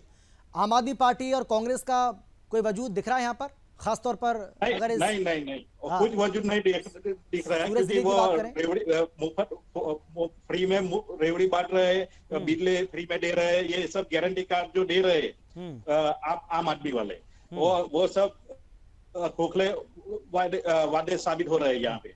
और कांग्रेस जो दिन ब दिन उसकी हालत खराब हो रही है, क्योंकि इसके कांग्रेस के पास कद्दावर नेता जो है ही नहीं। आगे जो भी कांग्रेस के पास जो नेता थे तो अभी वो सब बीजेपी में है। चलिए, बहुत धन्यवाद आप सभी का हमारे साथ जुड़ने के लिए और जमीनी हकीकत बताने के लिए। बहुत शुक्रिया एक बार फिर से आप सबका। लेकिन उत्कल, मैं आपसे जानना चाहूंगा, देखिए अगर अब हम चारों जोन की अगर हम बात करें, चारों जोन के बारे में हमारे जो तमाम संवाददाता हैं उन्होंने हमें जानकारी दी है, और फाइनल अगर हम निष्कर्ष पर पहुंचे तो उससे यह पता चलता है कि 27 साल की एंटी इनकम्बेंसी के बावजूद भी भारतीय जनता पार्टी सरकार बनाने जा रही है। मैं गलत तो नहीं कह रहा? नहीं, बिल्कुल नहीं, आप बिल्कुल गलत नहीं कह रहे। भारतीय जनता पार्टी 27 साल के शासन के बाद फिर से सरकार बनाने जा रही है। ये अपने आप में एक अनूठा रिकॉर्ड होगा। मैं मानता हूं कि भारत में ये पहली सरकार होगी जो 27 साल के बाद एंटी इनकम्बेंसी नहीं, प्रो इनकम्बेंसी के आधार पर सरकार बनाएगी। भारतीय जनता पार्टी को इस बार जो एहतियात बरतना है वो कार्यकर्ताओं और नेताओं में असंतोष को उसको प्रॉपर से हैंडल करना, उम्मीदवारों के चयन में एहतियात बरतना, और जो आम आदमी पार्टी ने नीचे जमीनी स्तर पर एक वातावरण बनाया है कि वो सरकार में आ रहे हैं। जैसे मैंने आगे कहा कि लोग जानते हैं कि सरकार में नहीं आने वाले हैं, लेकिन जिस प्रकार से वातावरण बना है उसको कैसे टाला जाए, उसको कैसे संवारा जाए, बचाया जाए, वातावरण को जैसे बठारा जाए, ये विषय भारतीय जनता पार्टी के संज्ञान में रहने के कारण मुझे लगता है कि भारतीय जनता पार्टी 27 साल के बाद फिर से सरकार बनाएगी। नहीं, लेकिन उत्कल, एक और बात मैं आपसे जानना चाहूंगा, और ये मेरा आपसे आखिरी सवाल है। सवाल मेरा आपसे ये है कि भारतीय जनता पार्टी अपनी टक्कर किससे मान रही है? वो आम आदमी पार्टी से भी टक्कर मान रही है या फिर कांग्रेस, जिससे उसकी टक्कर इससे पहले भी होती रही है? ये सबसे बेहतरीन सवाल है। मैं आपको एक रोचक बात बता दूं कि प्रधानमंत्री जब पिछली बार गुजरात के दौरे पर आए थे तो उन्होंने आश्चर्यजनक रूप से उनके प्रवचन में कहा था, कार्यकर्ताओं को संबोधित करते हुए कहा था कि आप कांग्रेस को अंडर एस्टिमेट मत करिए। आप आम आदमी पार्टी करके मत लगिए। कांग्रेस जमीनी स्तर पर काम कर रही है, नीचे वो ग्रामीण क्षेत्र में कार्यकर्ताओं को लगा रही है, नीचे खाटला परिषद कर रही है और कार्यकर्ताओं में जोम जुस्सा लगा करके अपना वातावरण बनाने का प्रयास कर रही है। उसका सबने आश्चर्य व्यक्त किया था कि प्रधानमंत्री ने उनकी जाहिर सभा में, उनकी जनसभा में कांग्रेस का नाम इस प्रकार से क्यों लिया, उनकी प्रशंसा क्यों की। तब विशेषज्ञों ने ये मत प्रकट किया कि कांग्रेस को अप करने के लिए, कांग्रेस को आत्मविश्वास लाने के लिए प्रधानमंत्री ने इंजन दिया कि भाई आप आत्मविश्वास प्राप्त करके गुजरात विधानसभा के चुनाव में उतरिए और आम आदमी पार्टी के सामने कड़ी टक्कर पेश करिए। तो आप भारतीय जनता पार्टी भी कहीं ना कहीं ये मान रही है कि टक्कर में आम आदमी पार्टी है और कांग्रेस प्रचार में उतरे, टक्कर में उतरे, उसको बढ़ावा मिले, कांग्रेस के कार्यकर्ता जमीनी वोट बटे और उसका फायदा भारतीय जनता पार्टी को मिले, ये भी तो हो सकता है ना? यही हो सकता है ना। यही गणित के कारण प्रधानमंत्री ने कांग्रेस के कार्यकर्ताओं को जनसभा में इंजन दिया कि आप काम में लगे। बिल्कुल उत्कल, समय की कमी है। बहुत धन्यवाद आपका हमारे साथ जुड़ने के लिए और अपनी राय को रखने के लिए। लेकिन अगर 27 साल की एंटी इनकम्बेंसी के बावजूद भी भारतीय जनता पार्टी सरकार बनाने में कामयाब रह पाती है तो ये वाकई में बहुत बड़ी कामयाबी होगी, क्योंकि 27 साल का जिस तरीके से एक बड़ा संघर्ष भारतीय जनता पार्टी ने किया है। कांग्रेस पार्टी लगातार ये दावा कर रही है कि हम पूरी टक्कर दे रहे हैं, उधर आम आदमी पार्टी सरकार बनाने का दावा कर रही है, लेकिन किसके दावों में कितना दम है इसका थोड़ा सा हालांकि अंदाज़ा आपको लग गया होगा, क्योंकि ग्राउंड जीरो से हमारे जो तमाम संवाददाता हैं उन्होंने आपको रिपोर्ट दी है और हर ज़िले वाइज उन्होंने आपको बताया है, गली मोहल्लों से उन्होंने रिपोर्टिंग की, एक तरीके से आप कह सकते हैं, क्योंकि लोगों के बीच में वो गए हैं, लोगों से उन्होंने बातचीत की है, लोगों से उनसे पूछा है उन्होंने कि आप किस मुद्दे को लेकर, किन मुद्दों को लेकर, किस पर आप इस बार एतबार करने वाले हैं, किसको आप वोट करने वाले हैं और इसके आपके मुद्दे क्या रहेंगे। तो कुल मिलाकर के हम अंदाज़ा इस बात का लगा सकते हैं, आप भी अंदाज़ा लगा सकते हैं कि वाकई में गुजरात में होने क्या जा रहा है। फिलहाल इतना ही, एक छोटे से ब्रेक के बाद फौरन लौटेंगे। आप देखते रहिए सुदर्शन न्यूज़।